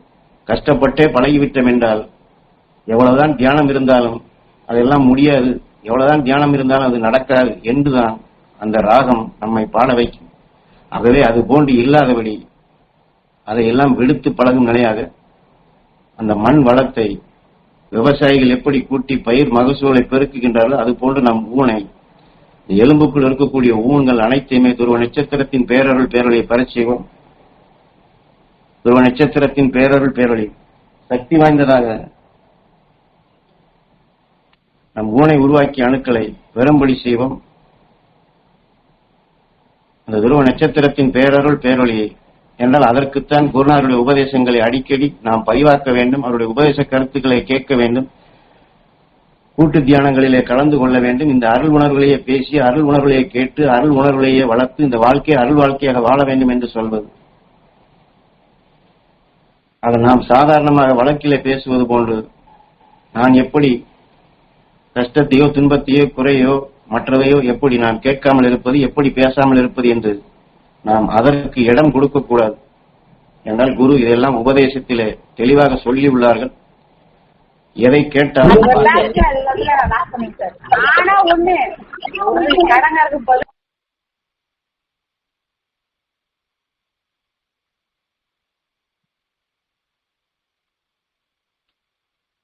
அதை செவியோடு நிறுத்திக் கொள்ள வேண்டும். அதை உள்ளே கொண்டு போக வேண்டியதில்லை. அதற்கு மீண்டும் நாம் நினைவை செலுத்த வேண்டியதில்லை என்று தெளிவாக சொல்லியுள்ளார்கள். ஆகவே இந்த துருவ நட்சத்திரத்தின்பால் நம்முடைய நினைவுகள் செல்ல வேண்டும் என்றால், திரும்ப திரும்ப அந்த துருவ நட்சத்திரத்துடைய நினைவு நமக்குள் வர வேண்டும் என்றால், இந்த ஊனை உருவாக்கிய அணுக்களுக்கு நாம் இந்த சக்தியை ஊட்டுதல் வேண்டும். அதாவது மற்றவர்கள் சொல்வது போன்று மந்திரம் சொல்வது போன்றோ அல்லது ஒரே நினைவை நினைக்க வேண்டும் என்றோ துருவ நட்சத்திரத்தையே நினைத்துக் கொண்டிருக்க வேண்டும் என்று அப்படி சொல்லவில்லை. அவர்கள் எப்படி அவர்கள் வாழ்க்கையிலே ஒவ்வொரு சந்தர்ப்பத்திலே மோதக்கூடிய உணர்வுகளை அவர்கள் புலனெறிவால் நுகரக்கூடியதை தன்னுடைய எண்ணத்தால் நினைவு கொண்டு உணர்வு கொண்டு அவர்கள் எப்படி மாற்றினார்களோ அவர்கள் மாற்றி பழகிய அந்த பயிற்சியை, அந்த அனுபவத்தை, அந்த ஆற்றலை, அத்தகைய அணுக்களை, அந்த வீரியமான சக்திகளை செடிகளுக்கு நாம் அதற்கு வேண்டிய உரத்தை இட்டு அதை எப்படி செழிக்கும்படி செய்கின்றோமோ அதுபோன்று இந்த வாழ்க்கையில் நம் மீது மோதக்கூடிய ஒவ்வொரு சந்தர்ப்பத்திலும் அந்த அறிஞானிகளுடைய உணர்வுகளை உரம் ஏற்றுவதற்குத்தான், சத்து ஏற்றுவதற்குத்தான், செருகேற்றுவதற்குத்தான் இந்த ஊனிலை துருவ நட்சத்திரத்தின் பேரருள் பேரொழியை பெரும்படி செய்வது.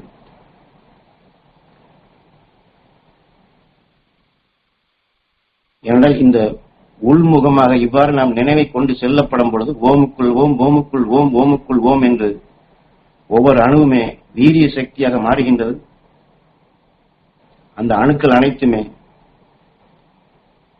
ஒளியான அணுக்களாக, ஏனென்றால் பிறிதொரு உணர்வு நமக்குள் வரும் பொழுது இருள் சூழச் செய்கின்றது.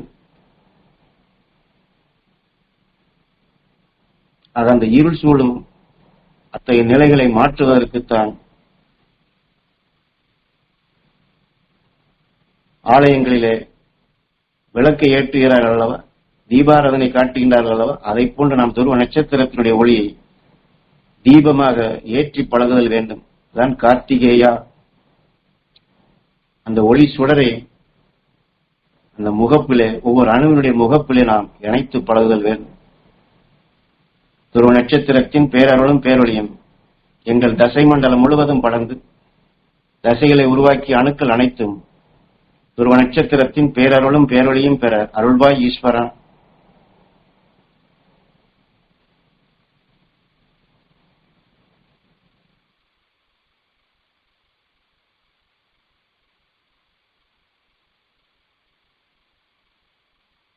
துருவ நட்சத்திரத்தின் பேரருளும் பேரொழியும் எங்கள் தோல் மண்டலம் முழுவதும் படர்ந்து தோலை உருவாக்கிய அணுக்கள் அனைத்தும் துருவ நட்சத்திரத்தின் பேரருளும் பேரொழியும் பெற அருள்வாய் ஈஸ்வரா.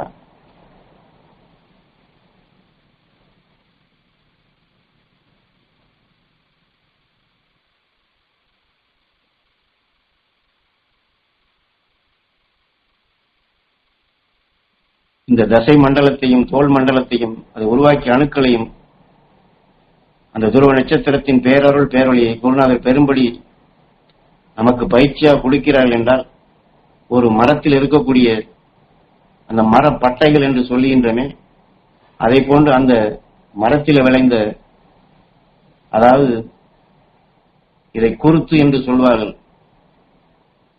அது வளர்ச்சி அடையும் பொழுது ஒவ்வொரு இலையிலிருந்தும் ஒரு குருத்து போன்று தோன்றினான் மீண்டும் மீண்டும் அந்த இலைகளும் பெருகிக் கொண்டே வரும். அந்த குருத்தை, அந்த நுனியை கத்தரித்து விட்டோம் என்றால் அந்த இடத்தில் வளர்ச்சி குறைந்துவிடும். அதை போன்றுதான் இந்த பட்டைகளும். இந்த பட்டைகளுடைய உறுதி கொப்ப அது பாதுகாப்பான நிலையில்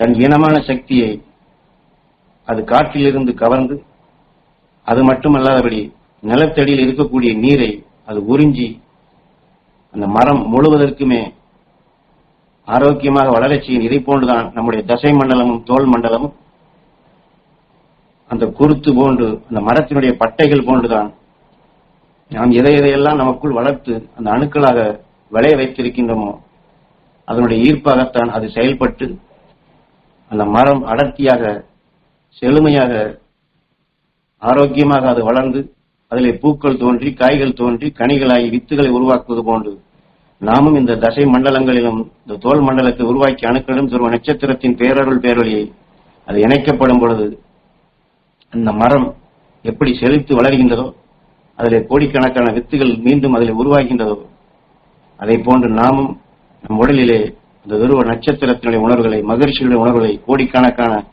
வித்துகளாக அதை நமக்குள் செழித்து வளரச் செய்ய முடியும். அந்த சக்தி பெற நாம் ஏங்கி தியானிப்போம்.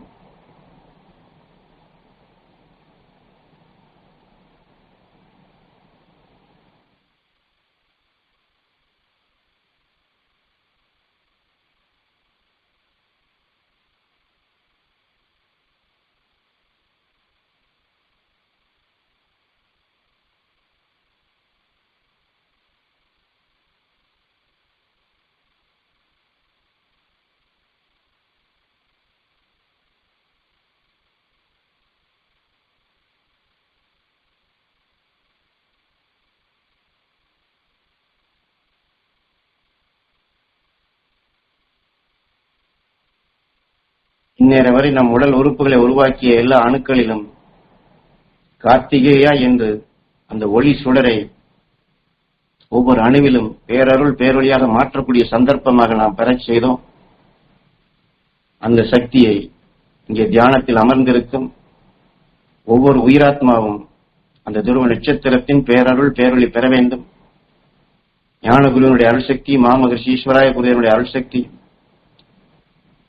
அவர்கள் பெற்ற அந்த அருஞானம் தியானத்தில் அமர்ந்திருக்கும் ஒவ்வொரு உயிராத்மாவும் பெற வேண்டும் என்று, எல்லோருக்கும் அந்த சக்தி கிடைக்க வேண்டும் என்று நாம் குரு வழியில், அருள் வழியாக நாம் எல்லோரையும் பெறச் செய்வோம்.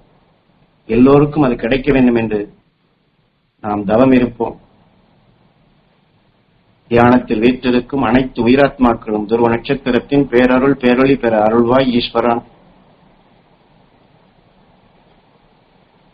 அனைவரும் அகஸ்தியனை போன்று உலகை காத்திடும் மெய்ஞானிகளாக வளர்ந்திட வாழ்ந்திட அருள்வாய் ஈஸ்வரா.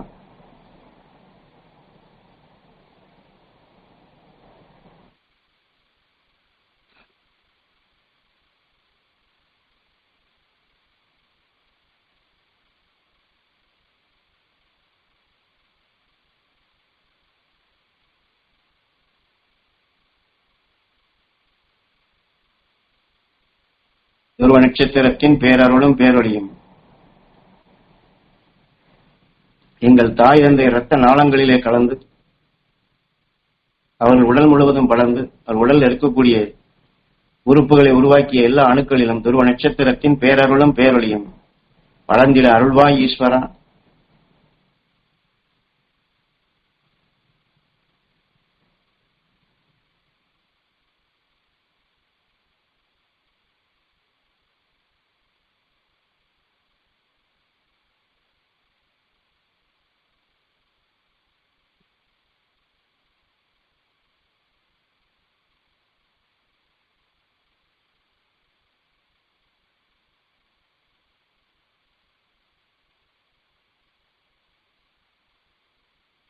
துருவ நட்சத்திரத்தின் பேரருளும் பேரொழியும் கணவன் தன் மனைவிக்கு அந்த சக்தி கிடைக்க வேண்டும் என்றும், மனைவி தன் கணவனுக்கு அந்த சக்தி கிடைக்க வேண்டும் என்றும் நாம் ஏங்கி தியானிப்போம்.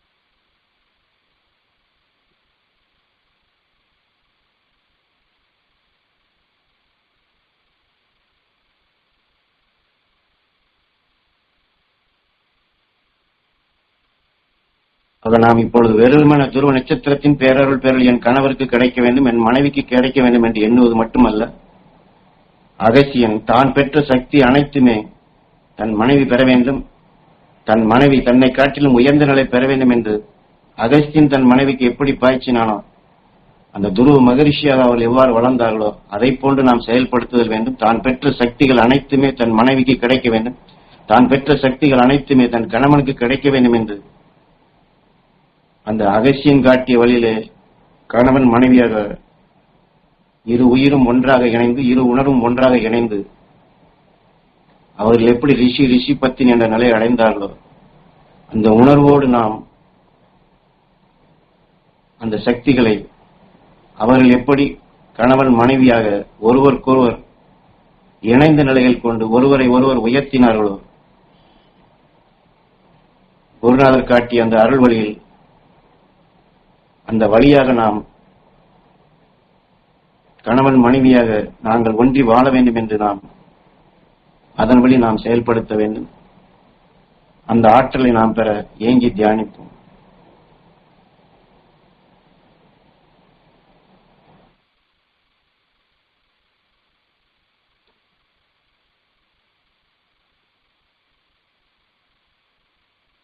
துருவ நட்சத்திரத்தின் பேரருளும் பேரொழியும் எங்கள் குழந்தைகள் இரத்த நாளங்களிலே கலந்து அவள் உடல் முழுவதும் வளர்ந்து உடல் உறுப்புகளை உருவாக்கிய எல்லா அணுக்களிலும் துருவ நட்சத்திரத்தின் பேரருளும் பேரொழியும் வளர்ந்து எங்கள் குழந்தைகள் அனைவரும் உடல் நலம் பெற்று, மனபலம் பெற்று,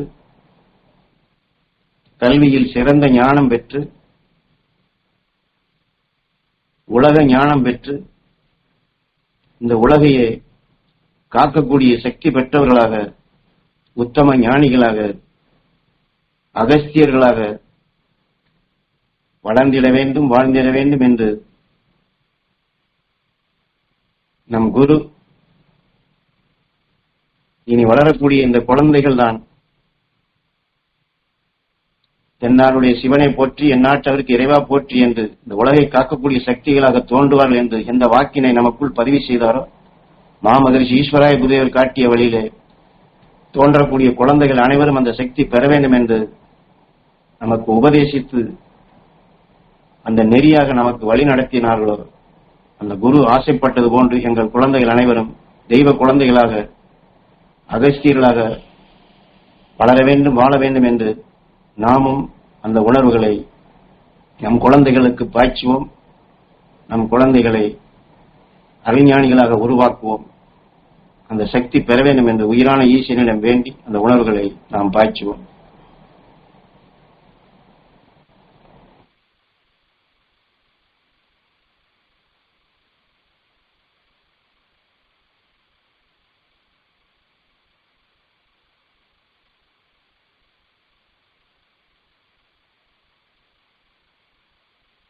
என் குழந்தை இப்படி இருக்கின்றது, நாளை அதனுடைய எதிர்காலம் என்ன ஆகுமோ ஏதாகுமோ என்று இப்படியெல்லாம் நம் நினைவுகளை சிதற விடாது.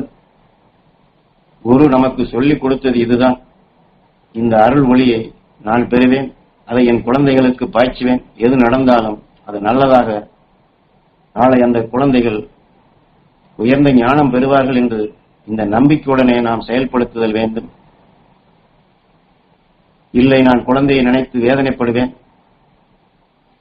கவலைப்படுவேன் என்றால் நம்முடைய உணர்வுகள் பாய்ந்து அந்த குழந்தைகளுடைய வளர்ச்சியை நாமே தடுப்பவர்களாகின்றோம். ஆக அது போன்ற நிலையெல்லாம் விடுத்து குழந்தைகளுக்கு நாம் நல்ல உணர்வுகளைத்தான் அருள் ஆசியாக கொடுத்து பழகுதல் வேண்டும். நல்ல வாக்கினைத்தான் கொடுக்க வேண்டும். உள் உணர்விலே அவர்கள் எப்படி உயர்ந்த நிலை பெற வேண்டும் என்றுதான் நம்முடைய நினைவுகள் ஓடிக்கொண்டிருக்க வேண்டுமே தவிர, இப்படி இருக்கின்றார்களே, எப்படி ஆவார்களோ, என்ன ஆவார்களோ என்ற எண்ணமே நமக்கு வரக்கூடாது. நிச்சயம் அந்த சக்தி பெறுவார்கள். என் உணர்வு அவர்களை உயர்த்தும் என்று நாம் செயல்படுத்துவோம்.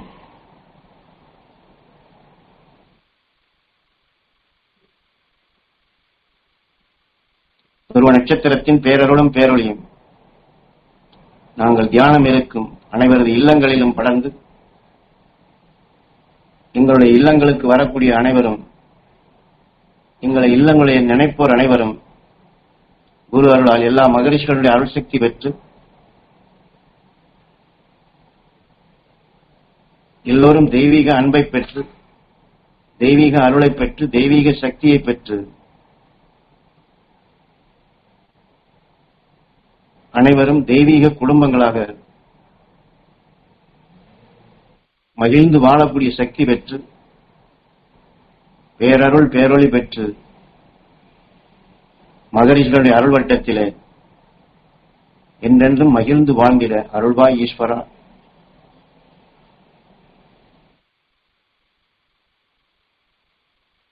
எங்களுடைய இல்லத்திற்கு வருகை புரிவோர் அனைவருக்கும் அந்த துருவ நட்சத்திரத்தின் பேரருள் பேரொளி கிடைக்க வேண்டும் ஈஸ்வரா.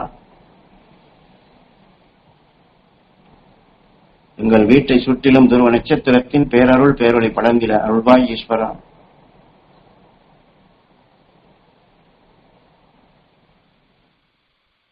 துருவ நட்சத்திரத்தின் பேரருளும் பேரொளியும் நாங்கள் தொழில் செய்யும் இடங்கள் முழுவதும் படர்ந்து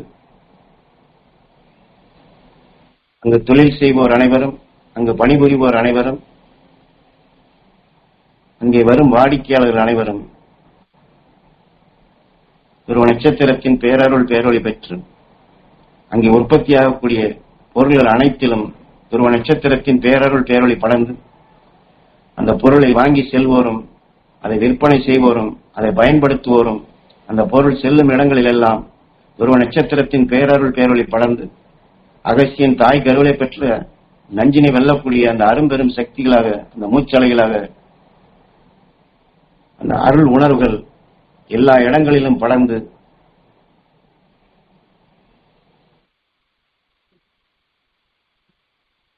அனைவரையும் அருள் வாழ்க்கை வாழச் செய்யும்,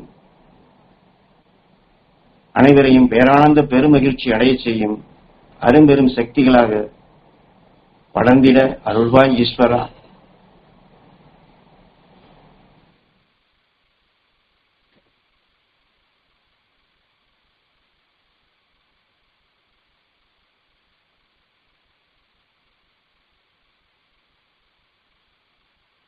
நம்முடைய கண் புலனறிவு, நம்முடைய நினைவாற்றல், குரு நமக்கு உபதேசித்து காட்டிய அருள் வழிப்படி இந்த உயர்ந்த எண்ணத்தோடு நினைவோடு அந்த பொருள்களிலே அங்கே பணிபுரிபவர்களிடம் அந்த வாடிக்கையாளர்களை இந்த நினைவோடு உணர்வோடு உற்று பார்த்தோம் என்றால் நாம் செய்யக்கூடிய இந்த தொழில் தெய்வமாகின்றது. நாமும் தெய்வமாகின்றோம், அவர்களும் தெய்வமாகின்றார்கள். அதைத்தான் செய்யும் தொழிலே தெய்வம் என்று சொன்னார்கள். இப்பொழுது சப்தரிஷி மண்டலங்களின் நம் நினைவை செலுத்தி சப்தரிஷி மண்டலங்களின் பேரருளும் பேரொழியும் நாங்கள் அனைவரும் பெற அருள்வாய் ஈஸ்வரா.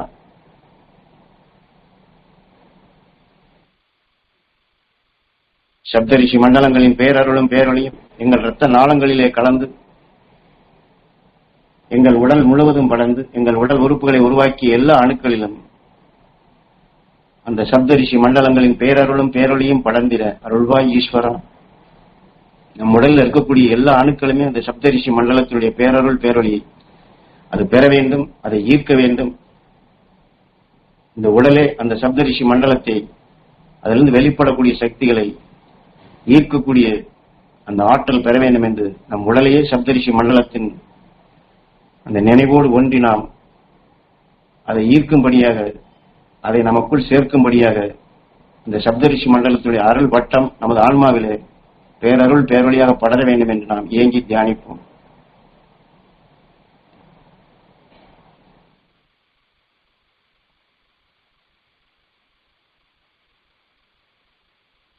ஒரு சப்தரிஷி மண்டலத்தினுடைய பேரருள் பேரொழி இப்பொழுது நாம் எண்ணி தியானிக்கும் பொழுது அனைவருக்கு முன் அது குவிகின்றது, நமக்கு முன் அது பேரருள் பேரொழியாக படர்கின்றது. அதை நாம் இப்பொழுது சுவாசிக்கின்றோம். அந்த வலுவான எண்ணத்தோடு நம்முடைய குலங்களின் தெய்வங்களான முன்னோர்கள் மூதாதையர்களின் உடலை விட்டு பிரிந்து சென்ற உயிரான்மாக்களையும், நம்முடன் வாழ்ந்து வளர்ந்து உடலை விட்டு பிரிந்து சென்ற நண்பர்கள், உறவினர்கள், இதை போன்று எத்தனையோ உலக மக்களுடைய நாம் கேள்விப்பட்ட நிலைகள், அந்த எல்லா உயிராத்மாக்களிலும் அந்த உயிருடைய முகப்புகளிலே நாம் எந்த சப்தரிஷி மண்டல உணர்வுகளை, அந்த பேரருள் பேரொழியை இழுத்து கவர்ந்து சுவாசித்து நமது ஆன்மாவிலே பெருக்கினமோ அந்த பேரருள் பேரொழி அந்த ஒவ்வொரு உயிரான்மாவுடைய முகப்பிலே அது இணைய வேண்டும். சப்தரிஷி மண்டலத்தினுடைய பேரருள் பேரொளி ஒவ்வொரு உயிராத்மாவிலே அது இணைய வேண்டும். உடலை விட்டு பிரிந்து சென்ற அந்த உயிரான்மாக்கள் அனைத்தும் சப்தரிஷி மண்டல அந்த ஒளி வட்டத்துடன் இணைந்து, சப்தரிஷி மண்டல ஈர்ப்பிலே இணைந்து, உடல் பெறும் உணர்வுகள் அங்கே கரையப்பட்டு, அவர்கள் அனைவரும் பெருவீடு பெருநிலை என்ற நிலை அடைந்து அழியா ஒளி சரீரம் பெற்று பிறவியில்லா நிலை அடைந்திட அருள்வாய் ஈஸ்வரா என்று குரு அருளால் இந்த உடலை விட்டு பிரிந்து சென்ற ஆன்மாக்கள் அனைத்தும் அழியா ஒளி சரீரம் பெற வேண்டும், அவர் சப்த ரிஷி என்ற நிலை அடைய வேண்டும் என்று நாம் அனைவரும் ஏகோபித்து நாம் குவித்த அந்த சப்தரிஷி மண்டல உணர்வை அழுத்தமாக அவர்களுக்கு பாய்ச்சி இந்த புவி ஈர்ப்பின் பிடிப்பை கடக்கச் செய்வோம். சப்தரிஷி மண்டலத்தோடு இணையச் செய்வோம். அழியா ஒளி சரீரம் பெற நம்முடைய மூச்சலைகளை அதை உந்தி செலுத்துவோம். இந்த வெண் செலுத்தும் ஆற்றலாக நாம் குரு காட்டிய வழியை நாமும் நமக்குள் பயிற்சியாக எடுத்துக்கொள்வோம். குருநாதனும் சரி, மாமகர்ஷி ஈஸ்வராய குருதேவனும் சரி, இந்த உலகிலே உடலை விட்டு பிரிந்து சென்ற எண்ணிலடங்கா உயிரான்மாக்களை அவர்கள் விண் செலுத்தியுள்ளார்கள். அழியா ஒளி சரீரம் பெறச் செய்துள்ளார்கள். அந்த விண் செலுத்தும் ஆற்றலை இந்த பயிற்சியை நாமும் பெறுவோம். நம்முடைய முன்னோர்கள் மூதாதைகளை அழியா ஒளி சரீரம் பெறச் செய்வோம். அவர்களை சப்த ரிஷிகள் ஆக்குவோம். இனி ஒரு பிறவி இல்லை என்ற நிலையை அடையச் செய்வோம். ஏகாந்த வாழ்க்கையை வாழும்படியாக அவர்கள் அனைவரையும் என்றும் 16 என்ற நிலையை அடையச் செய்வோம்.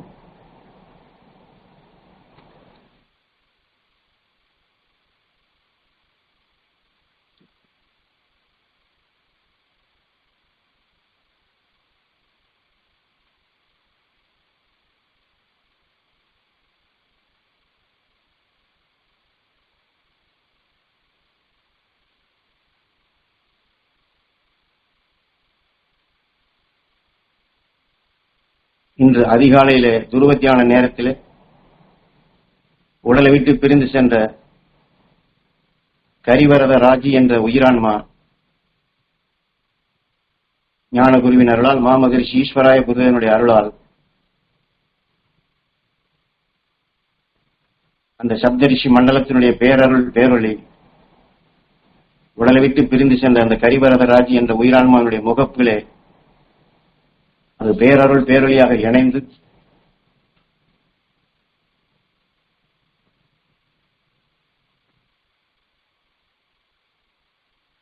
அந்த உடலில் பெற்ற நஞ்சுகள் அனைத்தும் அது கரைந்து அந்த உயிரான்மா இந்த புவி ஈர்ப்பின் பிடிப்பை கடந்து சப்தரிஷி மண்டலத்தோடு இணைந்து பேரானந்த பெருமகிழ்ச்சி அடைந்து அழியா ஒளி சரீரம் பெற்று பிறவியில்லா நிலை அடைந்திட அருள்வாய் ஈஸ்வரா என்று நாம் அனைவரும் உடலை விட்டு பிரிந்து சென்ற கரிவரதராஜி என்ற உயிரான்மாவை சப்தரிஷி மண்டலத்துடன் இணையச் செய்வோம்.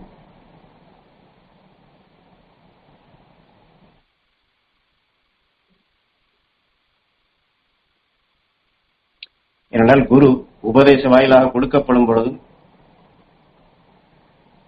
இதுபோன்று அதிகாலை அந்த துருவ ஞான நேரத்திலே உடலை விட்டு பிரிகிறார்கள் என்றால் அவர்கள் உடலிலே அவர்கள் தெரிந்தோ தெரியாமலோ இந்த துருவ நட்சத்திரத்தினுடைய உணர்வுகள் அதிகமாக விளைந்திருந்து அந்த உயிரான்மாவில் இந்த உணர்வுகள் இணைந்திருந்தால் அந்த உயிரான்மா இந்த நேரத்திலே தான் அந்த துருவ நட்சத்திரத்திலிருந்து வரக்கூடிய அந்த அலைகள் இந்த பூமியை நோக்கி வரக்கூடிய காலகட்டத்திலே தான் இந்த ஆன்மாக்களும் தெரியும் என்று அந்த உணர்வே அவர்களை அழியா ஒளி சரீரம் பெறச் செய்யும் என்று வாக்காகவும் கொடுத்திருக்கிறார்கள். அது அவர்கள் தியானம் செய்திருக்கின்றார்களோ அல்லது அவர் குடும்பத்தார் செய்திருக்கிறாரோ யார் செய்தாலும் சரி, அந்த நேரத்திலே உடலை விட்டு பிரியக்கூடிய ஆன்மா எளிதில் விண் செல்லும், அழியா ஒளி சரீரம் பெறும் என்று வாக்காகவே கொடுத்துள்ளார்கள். ஆகவே உடலை விட்டு பிரிந்து சென்ற அந்த கரிவரதராஜி என்ற உயிரான்மா சப்தரிஷி மண்டலத்தோடு இணைந்து அவர் சப்த ரிஷியாக வேண்டும் என்று நாம் உந்தி செலுத்துவோம்.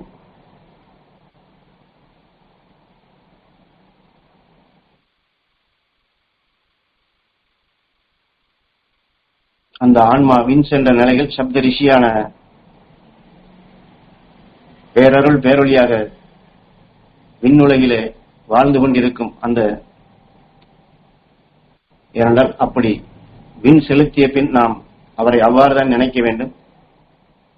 அந்த சப்த ரிஷி மண்டலத்துடன் இணைந்து வாழும் அவருடைய அருள், அந்த நல்ல ஆசி அவர் குடும்பத்தாருக்கும் எல்லோருக்கும் கிடைக்க வேண்டும் என்றும் குருநாதர் காட்டிய வழியிலே நாம் எல்லோருக்கும் அந்த சக்தி கிடைக்க வேண்டும் என்று நாம் தியானிப்போம்.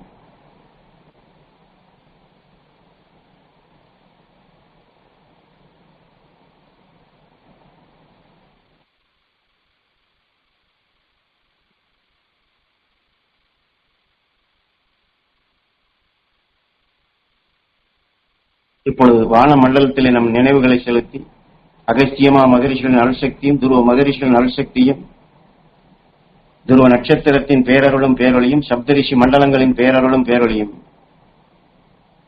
வான் மண்டலம் முழுவதும் படர்ந்து இந்த பூமி முழுவதும் படர்ந்து கரு மேகங்கள் ஒன்று கூடி அந்த மேகங்கள் அனைத்திலும் மகரிஷிகளுடைய உணர்வுகள் கலந்து இந்த மகரிஷியின் உணர்வை அருள்மழையாக பொழிந்து இந்த பூமியினுடைய எல்லா பகுதிகளிலுமே மகரிஷிகள் உணர்வு கலந்த மழையாக, மழை நீராக, அருள் வெள்ளமாக அது பெய்து அகஸ்தியன் வாழ்ந்த காலத்தில் அவன் எப்படி அந்த நீர் சக்தியை, விண்ணுலக ஆற்றலை அவன் எவ்வாறு,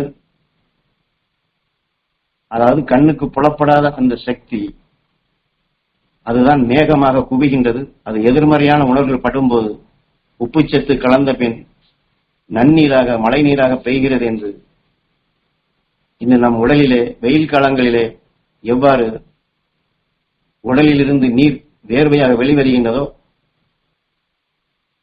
நம்முடைய வாயிலே எவ்வாறு உமிழ்நீராக சுரக்கின்றதோ, இதை போன்றுதான் அகஸ்தியன் அவன் விண்ணுலக ஆற்றலை எடுத்து வாயிலே உமிழ்நீர் சுரப்பது போன்று நம் உடலிலே வேர்வையாக நீர் வெளிவருவது போன்றுதான் எந்த விண்ணினுடைய ஆற்றல் இந்த சிவன் படத்திலே உருவத்திலே கொடுக்கப்படும் பொழுது தலையிலே கங்கை என்று காட்டியிருப்பார்கள். இதுபோன்றுதான் அந்த நீர் சக்தியாக எவ்வாறு உருப்பெற்றதோ, ஆதியிலே ஆவியாக இருந்த ஆற்றல்கள் எவ்வாறு நீர் சக்தியாக உருப்பெற்றதோ அவ்வாறு உருப்பெற செய்தானோ அகஸ்தியன். அவன் அமர்ந்த இடங்களில் உள்ள பாறைகள் இதே போன்று நம் உடலிலே வேர்ப்பது போன்று அந்த விண்ணுலக ஆற்றல் அந்த பாறைகளுக்குள் ஈர்க்கப்பட்டு அதுதான் நீர் துளிகளாக, நீர் ஊற்றுகளாக இந்த பூமி எங்கும் அவன் சுழன்ற இடங்களில் அனைத்திலும் அவன் நடந்து சென்ற, அமர்ந்து தியானம் செய்த அவன் பாத சுவடு பட்ட இடங்களிலே நீர் சக்தியாக அவன் எப்படி உருவாக்கினானோ அது உருப்பெற்றது. அதை போன்று நாமும் அந்த ஆற்றலை ஞானகுருவை எண்ணி, மாமகர்ஷி ஈஸ்வராய குருதேவரை எண்ணி, அகஸ்தியரை எண்ணி அந்த ஆற்றலை, அந்த உணர்வுகளை, அந்த சக்திகளை நாமும் இப்பொழுது சுவாசித்து இந்த உலகம் முழுவதும் பரவச் செய்வோம். அருள் மழையாக பொழியச் செய்வோம். அந்த மழை நீர் பெய்து ஏரி குளங்கள் அனைத்துமே அந்த நீர் நிலைகளாக பெருகி, நீர்வளம் பெருகி, மழை நீர் உயிர் நீர் என்று சொல்வார்கள். அதுபோன்று அந்த மகரிஷி உணர்வு கலந்த உயிர் சத்தாக உலகம் முழுவதுமே படர்ந்து தாவர இனங்கள் அனைத்தும் செழித்து வளர்ந்து இந்த ஊரும் உலகமும் இந்த பூமியும் இந்த விஞ்ஞானத்தினால் விளையப்பட்ட நிலைகள் இந்த நிலத்திலும் இந்த காற்று மண்டலத்திலும் பூமிக்குள்ளும் வானுலகிலும் எந்த நஞ்சாக பரவிக்கொண்டுள்ளதோ அதை அனைத்துமே இந்த இப்படி நாம் எடுத்து மூச்சலைகள் பாய்ச்சக்கூடிய உணர்வுகள் மழையாக பொழிந்து அதில் உருப்பெறக்கூடிய தாவர இனங்கள் இந்த நஞ்சையே உணவாக எடுத்து அதை பரிசுத்தப்படுத்தக்கூடிய அருள் தாவர இனங்களாக வளர வேண்டும். அத்தகைய மழையாக பெய்ய வேண்டும் என்று நாம் ஒரு நிமிடம் நம்முடைய மூச்சலைகளை குருநாதர் காட்டிய வழியிலே அந்த அகஸ்தியனுடைய அருள் ஆற்றலை நாம் பாய்ச்சுவோம். அருள் மழையாக பொழியும்படி நாம் வேண்டுவோம். இந்த உலகை காக்கக்கூடிய சக்தியாக நாம் பரவச் செய்வோம். இந்த உலகையும் காப்போம், நம்மையும் காப்போம், உலக மக்களையும் காப்போம். நம் குருநாதர் நமக்கு கொடுத்த பணியை நாமும் செவ்வன அதை நிறைவேற்றுவோம். மழை நீர் மூலமாகத்தான் இந்த பூமியை காக்க முடியும் என்று அன்று அகஸ்தியனும் அதைத்தான் செய்தான். நம் குருநாதர் காட்டிய அந்த வழிப்படி நாமும் இந்த உலகை காக்கக்கூடிய சக்தியாக நாம் செயல்படுத்தும். ஒரு நிமிடம்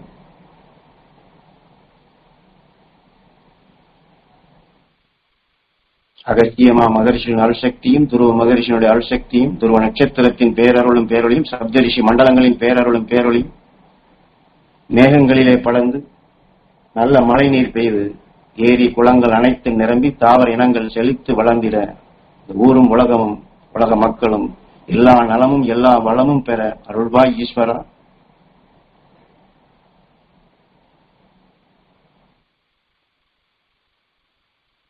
இனி உருவாகக்கூடிய உலகம் மகரிஷிகள் உலகமாக, மெய் உலகமாக, அறிஞானிகளுடைய உலகமாக இனி உருவாக வேண்டும், உருவாகும்.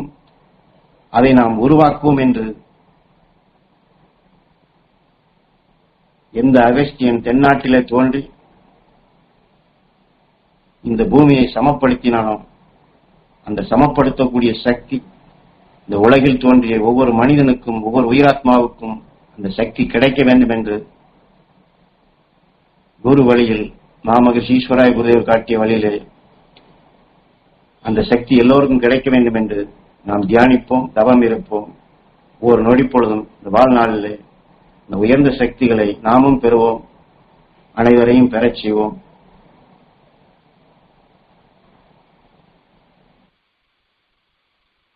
குருவின் அருளும் மாமகரிஷி ஈஸ்வராய குருதேவருடைய அருளும் இந்த உலகில் வாழும் அனைத்து மக்களுக்கும் அவருடைய உபதேச கருத்துக்கள் அந்த குரு அருள் எல்லோருக்கும் கிடைக்க வேண்டும் என்று நாம் தியானிப்போம், தவம் இருப்போம்.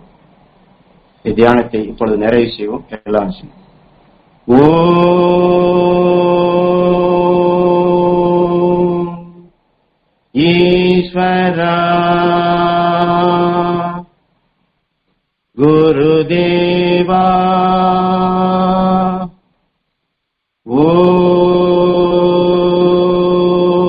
ஓம் ஈஸ்வரா குருதேவா ஓம் ஈஸ்வரா குருதேவா.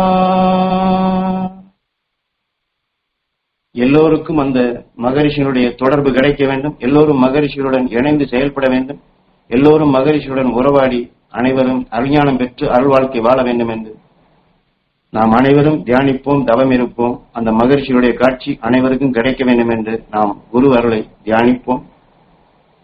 தியானத்தை நிறைவு செய்வோம். வணக்கம்.